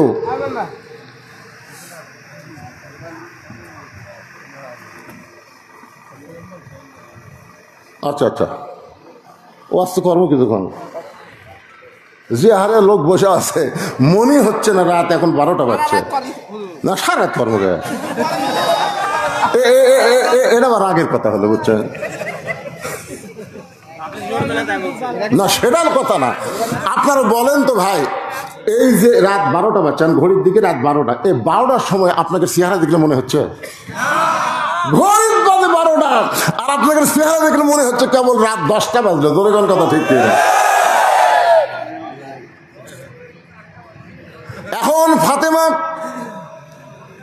বলতেছে বাবা আমার মা আরো 3টা বোন আছে, তাদের ব্যাপারে না বলে আমার ব্যাপারে ওসিয়ত করার কারণ কি? আল্লাহ রাসূল বলে ফাতেমা তোমার মধ্যে তোমার মা এমন কিছু দেখেছে যেটা দেখার পরই তোমাকে মেনশন করেছে। ও ফাতেমা তোমার মাকে তুমি গোসল করাও। এবার ফাতেমা একা একা মা খাদিজাকে গোসল করালেন, নিজে একা একা নিজের মাকে গোসল করালেন। গোসল শেষ হওয়ার পরে এখন বাবার কাছে বলতেছে বাবা গোসল তো হয়ে গেল, এখন কাফনের কাপড় দেন, আমার মাকে কাফনের কাপড় পরাতে চাই। সঙ্গে সঙ্গে নবী আমার ওই জুব্বা, জোরে বলেন কোন জুব্বা? যেই জুব্বা পরা অবস্থায় কোরআনের 5টা আয়াত নাজিল হয়েছে গারে হীরার ভিতরে, ওই জুব্বাটা রাসূল বের করে ফাতেমাকে দিলেন, মা এই জুব্বাটা তোমার মাকে কাফনের কাপড় পরায় দাও। ফাতেমা বলতেছে বাবা আমার মা মারা যাওয়ার সঙ্গে সঙ্গে আপনি কি এতই গরিব হয়ে গেলেন বাবা? মক্কার দোকানে কি নতুন কোনো কাপড় নাই? নতুন কোনো কাপড় না দিয়া এই পুরাতন জুব্বাখানা আমার মাকে কাফনের কাপড় দেন। রাসূল বলে ফাতেমা তুমি কি বলবার চাও? ফাতেমা বলতেছে বাবা আমি মায়ের মুখে শুনেছি আপনি যখন মায়ের বাড়িতে রাখাল ছিলেন এমন সময় আমার মা ছিল মক্কার সবচাইতে ধনবতী রমণী, মক্কার সবচাইতে ধনবতী রমণী, রাখালকে স্বামী হিসাবে গ্রহণ করেছিল। ও বাবা আজকে এত বড় ধনী রমণী আমার মা দুনিয়া থেকে বিদায় নিল, নতুন কোনো কাপড় না দিয়া এই পুরাতন জুব্বা কেন কাফনের কাপড় দিবেন?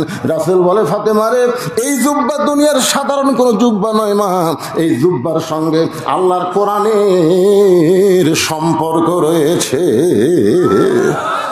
আপনারা বলেন তো কোরআনের সম্পর্ক যার সাথে থাকে তার দাম কমে না বাড়ে? আমির হামজার সাথে কিসের সম্পর্ক? মামুনুল হকের সাথে কিসের সম্পর্ক? খালি ফেসবুক খুলে দেখেন, এখনো মুক্তি পায়নি, গোটা ফেসবুক দখল করছে। কোরআনের সঙ্গে যার সম্পর্ক বাংলার জমিনে হয়তো তার দাম না বাড়লেও সম্মান কিন্তু কমেনি। জোরে কোন কথা ঠিক না? আপনারা বলেন তো ভাইজান, আপনাকে মসজিদে জুমার দিনে যদি এমপি সাহেব আসে, তো তখন সবাই বলবে এমপি সাহেব আজকে জুমার দিন নামাজটা পড়া হোক। মসজিদের মধ্যে ঢোকার পরে আপনার বলেন তো কোন একটা লোক কি বলবে এমপি সাহেব আপনি আজকে খুতবা দেন? বলবে আজকে আপনি একটু নামাজ পড়ান। তার মানে কি বোঝা গেল? এমপি সাহেবের দাম আছে জায়গা বুঝে। মাত্র বাইরে ওর বাপ অটো ভ্যান চলায়, মাদ্রাসা পড়াছে, ওই এখন হাফেজ দাওরা আলেম হচ্ছে, ওই এখন মসজিদে মেম্বার একটা এরকম একটা চেয়ারে বসে ওয়াজ করতেছে, আর এমপি সাহেব সামনে কাতারে বসে আসামের মতন শুনতেছে, লোক ঝুঁকা থেকে ওয়াজ করতেছে। এমপি দাঁত মোট কামড়াই রে, তোমার কিছুই নাই রে। তারপরে যখন নামাজের সময় হলো, এমপি সাহেবের দিকে ইমাম সাহেব তাকায় দেখে মারিয়া খায়া বুঝলেন উরা তার পেট এত মোটা করছে। ইমাম বলতেছে আজকে তো রুকুর মধ্যে সাইজ কর্ম, কারণ যার উরাত মোটা পেট মোটা এক জায়গার তারা খুব বিপদে থাকে, সেটা হলো নামাজের রুকু। ধরে কন কি দেখবেন ওরা কিন্তু ফিট বেকা না করতে খারাপ হয়। ইমাম কয় আজকে সওয়াব্বিল আযীম টাইনে টেনে কোমরে রুকুর যা সওয়াব্বিল আযীম সুবহান রাব্বিয়াল আযীম। ইমাম কয় যতই মাজা কষা মাথা তুলবার পারবো রে, যতক্ষণ আমি না তুলবো। ধরে কোন কথা ঠিক কিনা? কোরআনের সঙ্গে যার সম্পর্ক, একই গাছের কাঠ দিয়ে তিনটা জিনিস বানাইছে, একটা হলো খাট, একটা হলো সোফা, আর একটা হলো রেহাল। একই গাছের কাঠ দিয়ে তিনটা জিনিস বানাইছে, একটা হলো খাট, একটা হলো সোফা, আর একটা হলো রেহাল। আপনার বলেন তো এই তিনটা জিনিসের মধ্যে দাম বেশি কার? খাটের সাথে মানুষের সম্পর্ক, সোফার সাথে মানুষের সম্পর্ক, আর রেহালের সাথে আল্লাহর কোরআনের সম্পর্ক। শুধু কোরআনের সম্পর্ক থাকার কারণে একটা কাঠের রেহালের দাম যদি বাইরা যায়, তাহলে সেই কোরআনের সাথে আমাদের সম্পর্ক করার দরকার আছে না? না, কারা কারা করবেন? দুই হাত তুলে আমার আল্লাহকে একটু দেখান। লিল্লাহি তাকবীর। হাত নামান। আল কোরআনের আলো না, ওটাও নয়। শোনেন, এই যে সংসদে জ্বলার কথা বললে এক দল বলবি, ওরা ওই দল। না না না, তা বলবেন কেন? অ্যাঙ্গেলে মার দেবে। অ্যাঙ্গেলের মার কি জানেন? আল কোরআনের আলো সব জায়গায় যা আলো। আপনারা বলেন সব জায়গা বললে এর মতো সংসদ আছে না নাই? তাহলে আমরা খামাকা সংসদের কথা কয়ে আগামী কয়েকদিন পরে আমার আর একটা মাহফিল আছে নাই? এরা কি এরাও ঢাকা না রে? ওটা তো সংসদের লোকরে অকার আসবাদ দেওয়া যাবে না। দরকার কি ভাই? অ্যাঙ্গেলে মার দিয়ে যায়। ধরে কোন কথা ঠিক কি না? হ্যাঁ, গলা খাকারে দেন। আল কোরআনের আলো,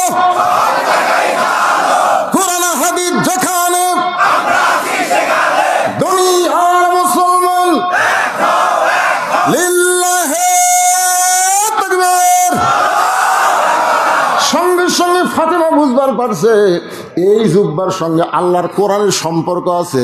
রাসূল বলে, ফাতেমা এই জুব্বা আমি তোমার মাকে দেইনি মা, তোমার মা আমার কাছে চেয়েছে। ফাতেমা জুব্বাখানা নিয়ে মা খাদিজাকে পড়াতে গেলেন। নবী আমার পিছনে পিছনে ফাতেমাকে সামনে দিলেন। ফাতেমা যখন মা খাদিজার লাশের ঘরে ঢুকলো, এমন সময় নবী দরজা বন্ধ করে দিলেন। ওই জুব্বাটা পরানোর পরে ফাতেমা দরজা খুলতেছে। নবী তাকায় দেখে ফাতেমার মুখে মুচকি মুচকি হাসি। নবী চমকে গিয়ে বলে, ফাতেমা কানতে কানতে তুমি জুব্বা নিয়ে তোমার মাকে কাফনের কাপড় পরাতে ঢুকলা, কিন্তু জুব্বা পরানোর পরে তুমি হাসতে হাসতে দরজা খুললা। ফাতেমা বলে, বাবা কানতে কানতে ঢুকলাম এটাও আপনি জানেন, হাসতে হাসতে দরজা খুললাম এটাও আপনি জানেন। রাসূল বলে, ফাতেমা তুমি কানতে কানতে ঢুকলে এটা আমি জানি, কারণ মেয়ে তার মাকে কাপড়ের কাপড় পরাবে অবশ্যই কানবে, কিন্তু হাসতে হাসতে দরজা খুললে আমি নবী জানি না। সুবহানাল্লাহ কন্যা কেন? এখান থেকে আপনাদের ঈমান কি বলে? নবী গায়েব জানে? জোরে বলে, নবী গায়েব জানে?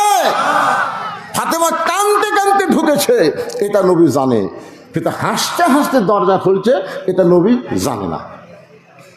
ও ফাতেমা, তুমি হাসতে হাসতে দরজা খুললে কেন মা?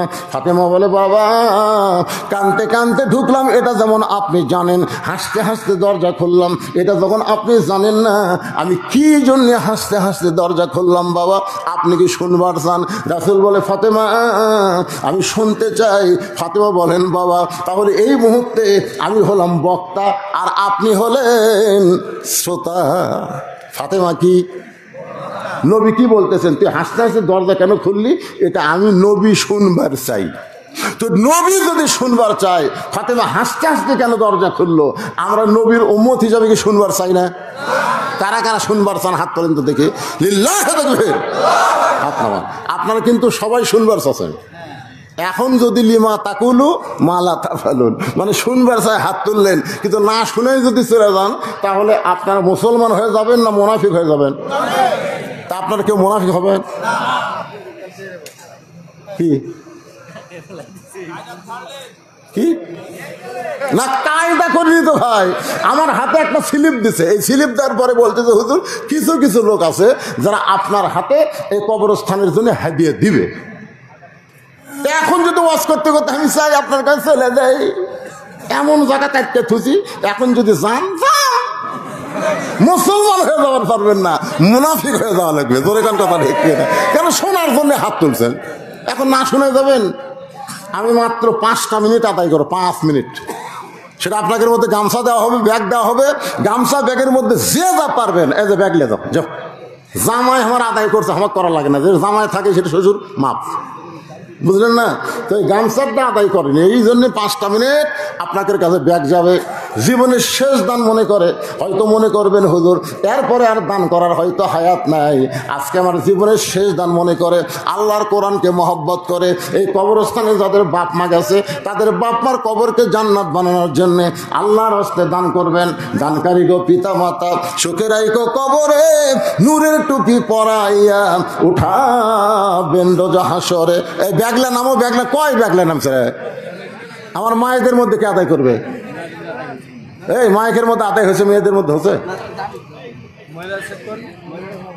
মহিলাদের মধ্যে মহিলারা আদায় করবে, তাই না? হ্যাঁ। ও মা সবাই দান করবেন, মা দোয়া করে দিব আল্লাহ মা খাদিজার সঙ্গে যেন আপনাদেরকে জান্নাত দেয়। জান্নাতুল বাকির মধ্যে যে মেয়েটা শুয়ে আছে তার নাম হলো ফাতেমা, আর জান্নাতুল মাওয়ার মধ্যে যিনি শুয়ে আছেন তার নাম হলো খাদিজা। মা আছে মক্কায় আর মেয়ে আছে মদিনায়। জান্নাতুল মা হলো মক্কায় আর জান্নাতুল বাকি হচ্ছে মদিনায়। গভীর রাতে হযরত আলী ফাতেমাকে দাফন করেছে। দিনের বেলায় ফাতেমা মরে নাই, রাতের বেলায় মারা গেছে। রাতের বেলায় তাকে দাফন করা হয়েছে। দাফন করার পরে হযরত আলী আল্লাহর কাছে বলতেছে, আল্লাহ ফাতেমার পর্দাকে কবুল করো, ফাতেমাকে কবুল করে নাও। এই দোয়া করার পরে তাকায় দেখে সামনে কয়েকটা পুরাতন কবর দেখা যায়।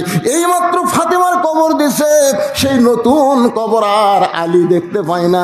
নিজে দাফন করার পরে তার বিবির নতুন কবর আর দেখতে পায় না। গোটা জান্নাতুল বাকি দৌড়ার কান্দার বলে, ফাতেমার কবর কোথায়? ফাতেমার কবর। কে যেন ডাকতে বলে, আলী রে ফাতেমা পর্দা নিশি, আমি আল্লাহ জহুরা ডিগ্রি দিয়ে ফাতেমার কবরটাকে কিয়ামত পর্যন্ত পর্দা করে দিয়েছি।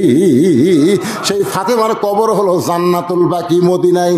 আর খাদিজাকে নেওয়াজ করতেছি, তার কবর কাবার পাশে জান্নাতুল মাওয়ায়। আল্লাহ নবী বললেন, ফাতেমা কানতে কানতে তুমি জুব্বা নিয়ে ঢুকলে, তোমার মাকে কাপড়ে কাপড় পরায়া হাসতে হাসতে তুমি দরজা খুললে। তুমি কেন হাসতে হাসতে দরজা খুললে মা? আমি নবী জানতে চাই। ফাতেমা বললেন, বাবা তাহলে আপনি বসেন, আপনি হলেন শ্রোতা আর আমি ফাতেমা হলাম বক্তা। ফাতেমা কি? ফাতেমা বলবে, নবী শুনবে, আপনারাও শুনবেন। আরে বাবা, আমি যখন আমার মাকে কাফনের কাপড় পরাবার গেছি, ইয়ানজুরু বিনুরিল্লাহ। আল্লাহ রাসূল বলেছেন ইত্তাকু ফিরাসাতাল মুমিনিনা ফাইন্নাহু ইয়ানজুরু বিনুরিল্লাহ। যারা প্রকৃত মুমিন হবে তারা তোমাদের মতন দুই চোখ দিয়ে দেখবে না, তাদের দেখার জন্য আল্লাহ আর একটা চক্ষু দিছে। সেই চক্ষু হলো অন্তরের চোখ। সেই চোখ কিন্তু দুনিয়ার সূর্য চন্দ্র দিয়ে দেখে না, লাইট দিয়ে দেখে না। সেই চক্ষু দেখে আল্লাহর নূর দিয়া। সুবহানাল্লাহ কান্না গান। এই ছেলেরা সব হাসতেছে, এই বাদাম খাওয়া পাটি কি রে, খালি হাসতেছে। কে পাগলা? বসো বাবা, পাগলা বসো। পাগলা কোনদিন পরিষ্কার করে? আপনারাই পাগলা অপরিষ্কার বসে আছেন। দেখেন ওই কি পরিষ্কার দেখছেন, সব সাফ করতেছে। সুদ পেটি, আচ্ছা সুতু, তাও ভালো জায়গায় সুদ পিড়ে। শোনেন গুরুত্বপূর্ণ কথা, মানুষের চোখ কয়টা? দুটো। এই এখনকার ছেলেবেলে তো তাই শিখবি, আই রাই টিয়ে লাই ভরা দিয়ে লাল হয়ে গেল, বোয়াল মাছে তাই না দেখে ভোদল নাচে, এরা কি শিখবি? আপনি কি পড়ছেন? হ্যাঁ আচ্ছা না পারে, আপনি কি পড়ছেন? একে চন্দ্র, দুয়ে পক্ষ, তিনে মিত্র। আপনারা বলেন তো মিত্র মানে কি? এই যে কর পারে আজকে শুনে না, মিত্র মানে চোখ। তাহলে মানুষের চোখ কয়টা? তিনটে। আর আমাদের চোখ কয়টা? দুটে। খালি দুই চোখ দিয়ে দেখি এটা কার বউ রে, এটা কার বাড়ি রে। অন্তরের চক্ষু যদি খোলা থাকতো তাহলে কারু বউ কারু বাড়ি না দেখে বারবার কবরের দিকে নজর যেত, কবরের দিকে। আমার এক বন্ধু বগুড়া শহরে একটা বাসা করছে, আমাকে মাঝে মধ্যেই বলে হুজুর একদিন একটু আসবেন আমার বাসায় দোয়া করার জন্য। আমি একবার গেলাম, যাই দেখি বিশাল একটা গেট। আমি বললাম এই বাড়ি কার? তার বন্ধু মুসকি মুসকি হাসে। আমি হাসো কেন? বলে কোটি কোটি টাকা খরচ করে বাড়ি বানাছে। আমি বললাম কি? এটার নাম বাসা রে, আপনি মরনা মানুষ তো, আপনাকে হুঁশ বুদ্ধি কম। এটা বাড়ি, এটা হলো বাসা। গ্রামে যেগুলো থাকে এগুলো হচ্ছে বাড়ি, আর শহরের যেগুলো বিল্ডিং এগুলো হচ্ছে বাসা। আমি বললাম ভাই রে, তাহলে আব্দুল আলিম কি ভুল কছে? আমার বন্ধু বলতেছে আব্দুল আলিম কি কইছে? আমি তখন একটা গান গাইলাম, এ পাহাড়ে তোর বসত বাড়ি, ওই পারে তোর বাসা। এটা কি দুই চোখের গান? চোখ বন্ধ করেন। এ পাহাড়ে তোর বসত বাড়ি, ওই পারে তোর বাসা। ভবদরিয়ায় পাড়ি দিতে, ভবদরিয়ায় পাড়ি দিতে কেমনে করলি আশা। এ পাহাড়ে তোর বসত বাড়ি, ওই পারে তোর বাসা। দুনিয়ার বাড়িতে কিছুদিন বসত করতে পারবি, থাকতে পারবি না, থাকতে পারবি না। জান্নাত হলো তোমার বাসা। মুসলমান দুনিয়ার বসত বাড়ি থেকে আল্লাহর আমল করো, আল্লাহ চিরস্থায়ী জান্নাত তোমাদেরকে দিয়ে দিবে। আচ্ছা আপনাকে এই গ্রামের কোনো লোক শহরে বাসা করেনি? আছে না নাই? কথা কয় না। মাঝে মধ্যে তারা কি গ্রামে থাকার জন্য আসে না বেড়াবার জন্য আসে? কি বাবা আপনি ভুল করে আমার হাতত দিলেন কে? কেউ দেয়নি বা। আচ্ছা ঠিক আছে, বাপ মা মারা গেছে, বাপ মা দুইজন মারা গেছে। বাপ মা মারা গেছে, রুহের মাগফিরাতে 1000 টাকা এই গুনাহগার মুসাফির বক্তার হাতে দিয়ে দিছে। আল্লাহ বাপ মার কবরকে জান্নাত বানায় দাও। জোরে কান আমিন, জোরে বল আল্লাহুম্মা আমিন। আপনার কি বিরক্ত হচ্ছেন? একটু গুরুত্বপূর্ণ কথা মনোযোগ দিয়ে শোনেন। এই দুনিয়ার বসত বাড়ি কিছুদিন আমরা থাকতে পারবো, কিন্তু চিরস্থায়ী থাকতে পারবো না। যেটা বোঝানোর জন্য বলতেছি, এই গ্রামের লোক একটা রাজশাহী একটা বাসা করছে। এই গ্রামের একজন বাসা করছে কোথায়? মাঝে মধ্যে কিন্তু দিঘাত বেড়াবার আসে। এখন এখানে আসার পরে 2-4 জন বলতেছে ভাই আজকে রাত থাকা লাগবে, আজকে রাত থাকা লাগবে। ভাই বাসার জমা থাকবো না। তো থাকবেন না কেন? এটি আমার বসত বাড়ি আছে রে, মাঝে মধ্যে বেড়াতে আসি, থাকার জন্যে না। তা আপনারা বলেন তো, দুনিয়াতে বসত বাড়িতে আমরা থাকার জন্যই না বেড়ানোর জন্যে? আমরা কিন্তু বেড়াচ্ছি ভাই, আসল জায়গা কিন্তু যাওয়াই লাগবে। যতই মশাল্লা থাকেন বাবা, থাকা পারবেন? অন্তরে চক্ষু দিয়া তাকায় দেখেন, এপারে তোর বসত বাড়ি, ওই পারে তোর বাসা। ফাতেমা বলতেছেন, বাবা আমার মাকে যখন আপনার জুব্বা কাফনের কাপড় পরাবার গেছি, এমন সময় নজর করে দেখি আমার মায়ের পরনে আল্লাহ জান্নাতের পোশাক পরায়া দিছে। সঙ্গে সঙ্গে নবী দরজার কাছে বসলেন, মাটির মধ্যে হাতটা ঢুকায় দিয়া ছোট বাচ্চার মতন কান্নাকাটি শুরু করে দিলেন। ফাতেমা বলতেছেন, বাবা আমার মায়ের শরীরে আল্লাহ জান্নাতের পোশাক পরায় দিছে, এইটা শোনার পর আপনি কেন কাঁদতেছেন? আমি ফাতেমা হাসতেছি, অথচ আমার বাবা আপনি কেন কাঁদতেছেন? রাসূল বলে, ফাতেমা এই কান্না কোনো কষ্টের কান্না নয় মা, এই কান্না হলো আমার জীবনের সব চাইতে আনন্দের কান্না। ফাতেমা, সর্বপ্রথম তোমার বাবাকে যিনি নবী বলে স্বীকার করেছেন তিনি হলেন তোমার মা। 39 বছর হলো ওয়াজ করতেছি, 39 বছর।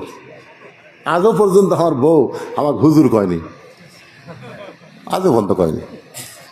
আমি একদিন 500 টাকা হাতত দিয়ে বললাম, একবার হুজুর কও, কারণ দুনিয়ার লোক আমাকে হুজুর কয় রে, কিন্তু তোমার মুখে হুজুর কেমন লাগে, একবার হুজুর কত। আর বউ বলতেছে মুসকি মুসকি হেসে কয়, মানুষ আপনাকে চিনে না এই জন্য হুজুর কয়, কিন্তু আমি তো আপনাকে চিনি, আপনি মাল ডাকি, হুজুর হয় এতই সহজ। আমার বইয়ের মুখে আমি হুজুর শুনবার পাইনি। গেছিলাম আমার মায়ের কাছে, মা যখন মা 2000 টাকা আপনি নেন, লিয়ে খেলে একবার আমাকে হুজুর কন। মা কয়, তুই আবার হুজুর কবে থেকে হইলি, তুই না আমার চল রে।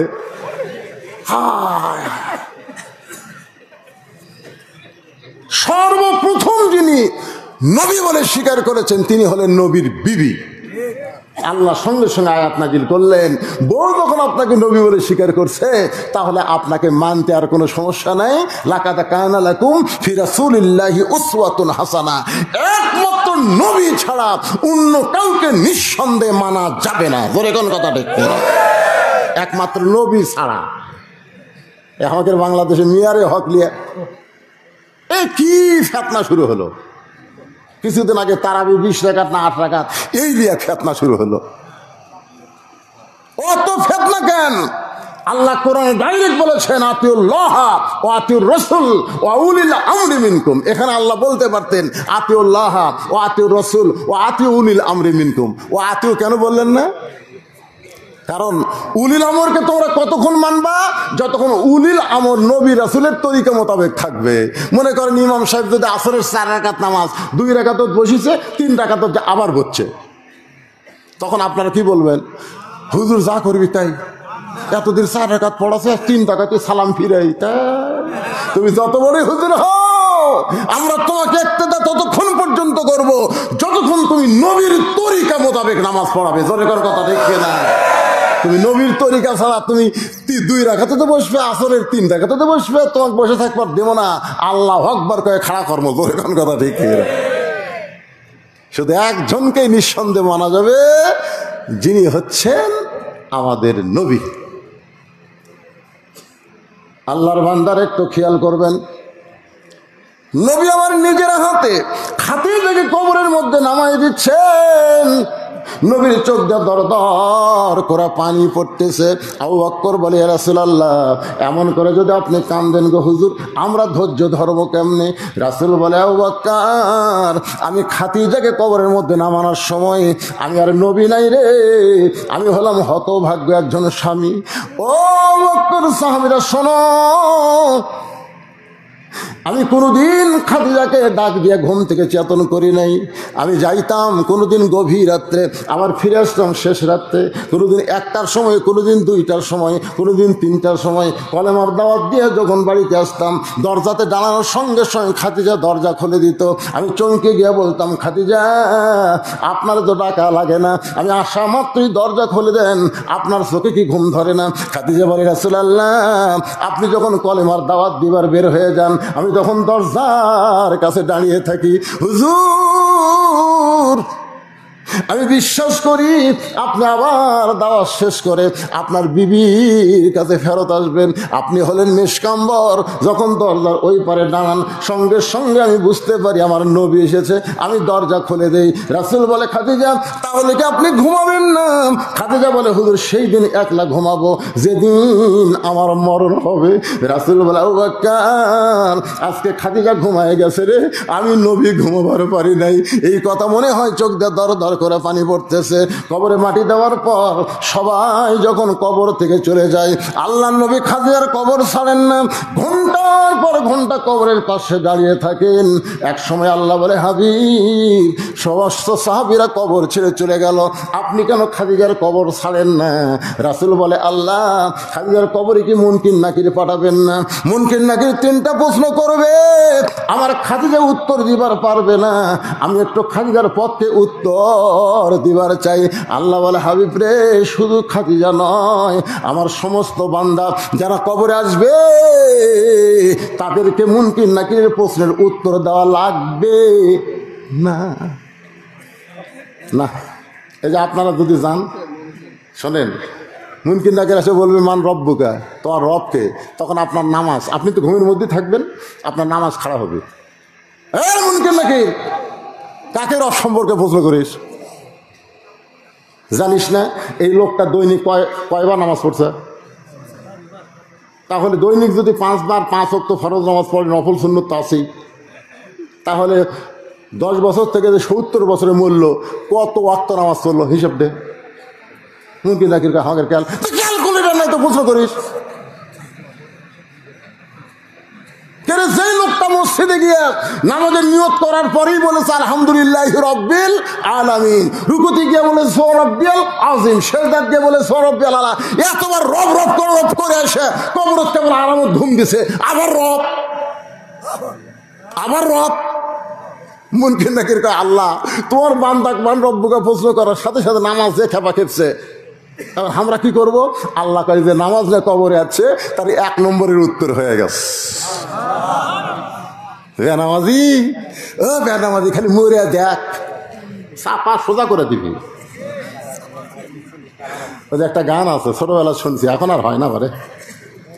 যদি ফুলগুলো হয় অভিমানে ঝরে যায়, আমি মালা গেথে বলো কারে পরাবো, সে যে কেন এলো না, কিছু ভালো লাগে না, কবরে আসুক তার হিয়ান সাইজ করিব।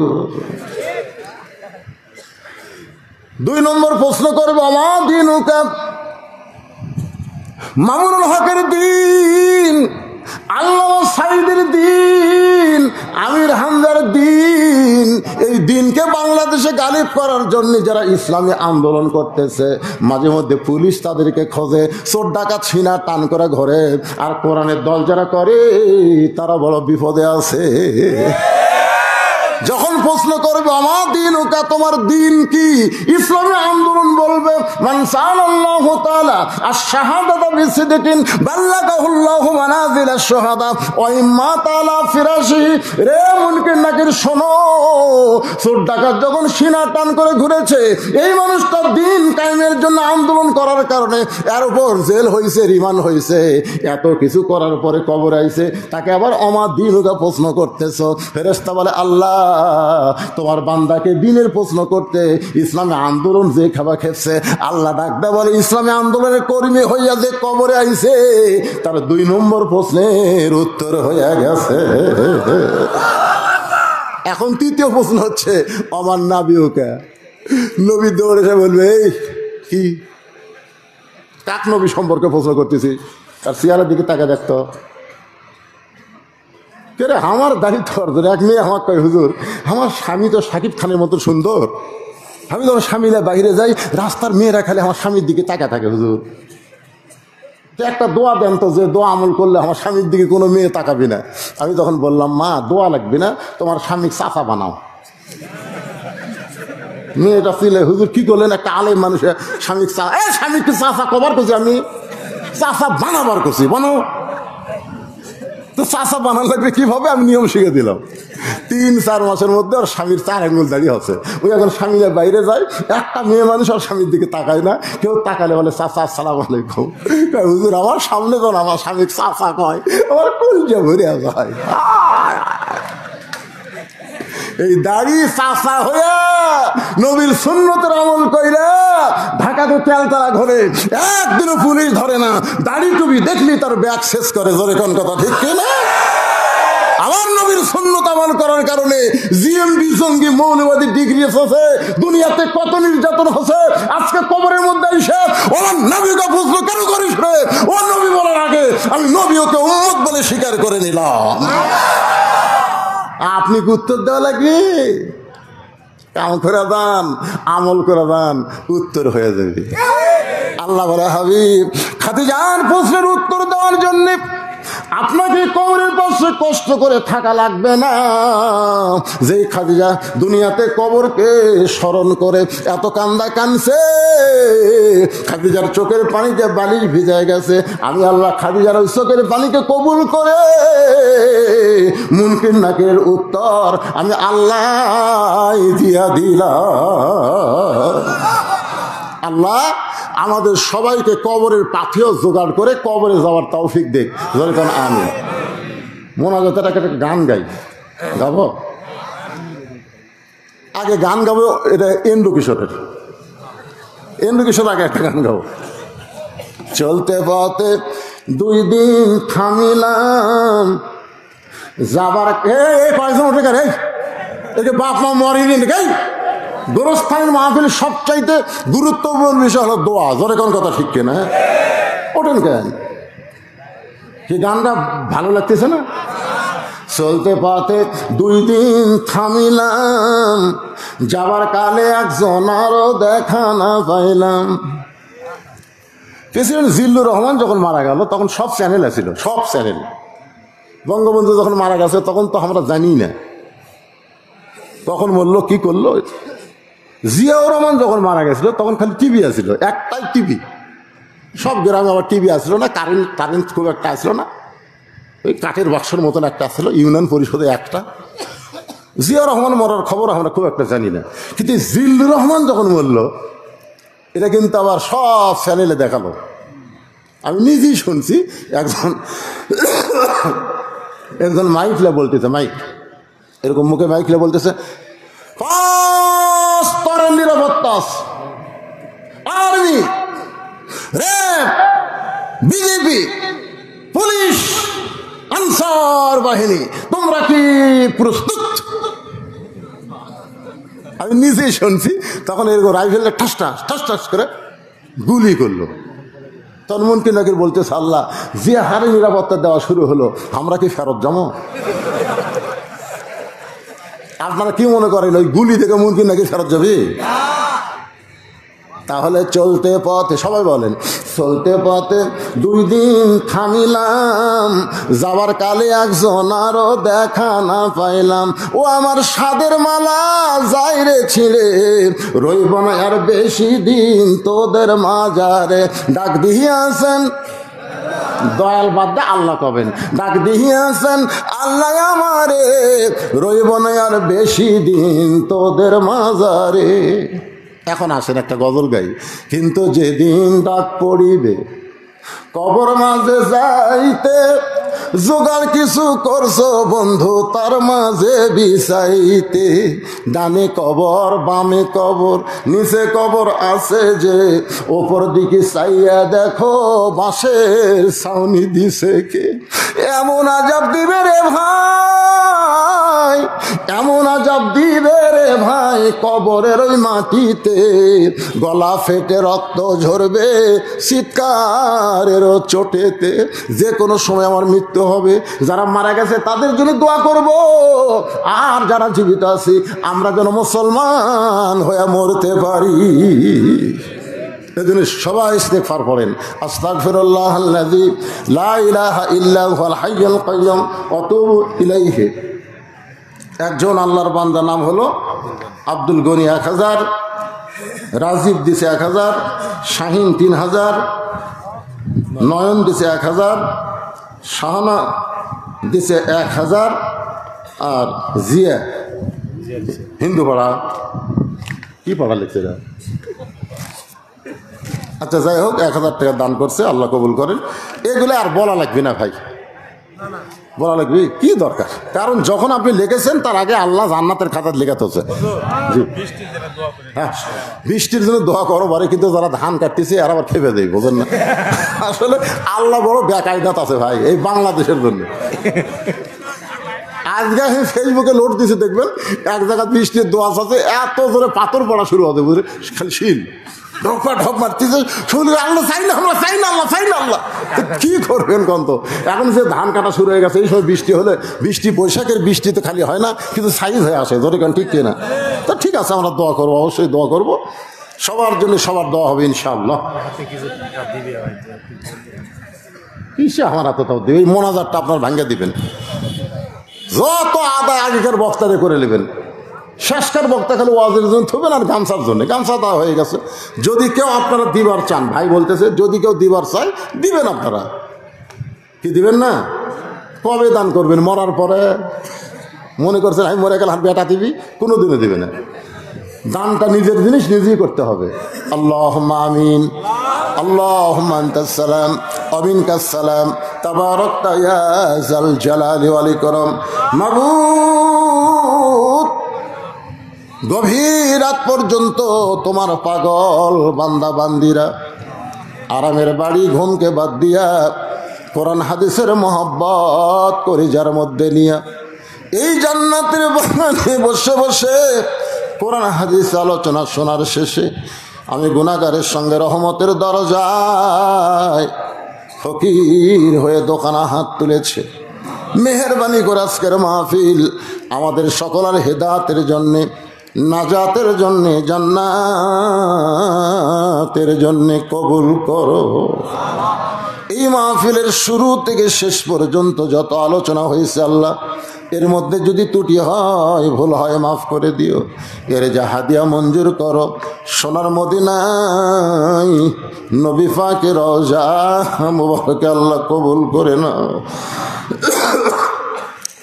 তামাম আম্বিয়ায়ে কেরাম, আসহাবে কেরাম, তাবিনী কেরাম, তাবা তাবিনী কেরাম, তামাম পৃথিবীর মাটির নিচে যত মুমিন মুমিনা আছে আল্লাহ সকলের আরো পরে হাদিয়া কবুল করো।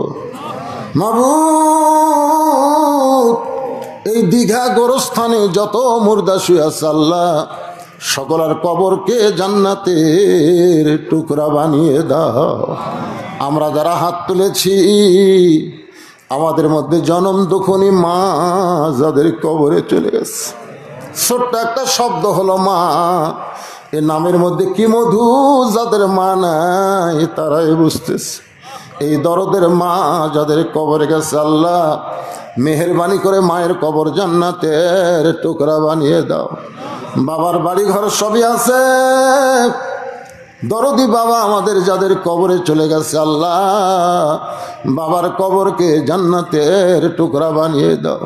আল্লাহ গোরস্থানের উন্নয়ন কল্পে নগদে বাকিতে যারা দান করেছে সকলের দানগুলোকে জান্নাতের বিনিময় কবুল করো।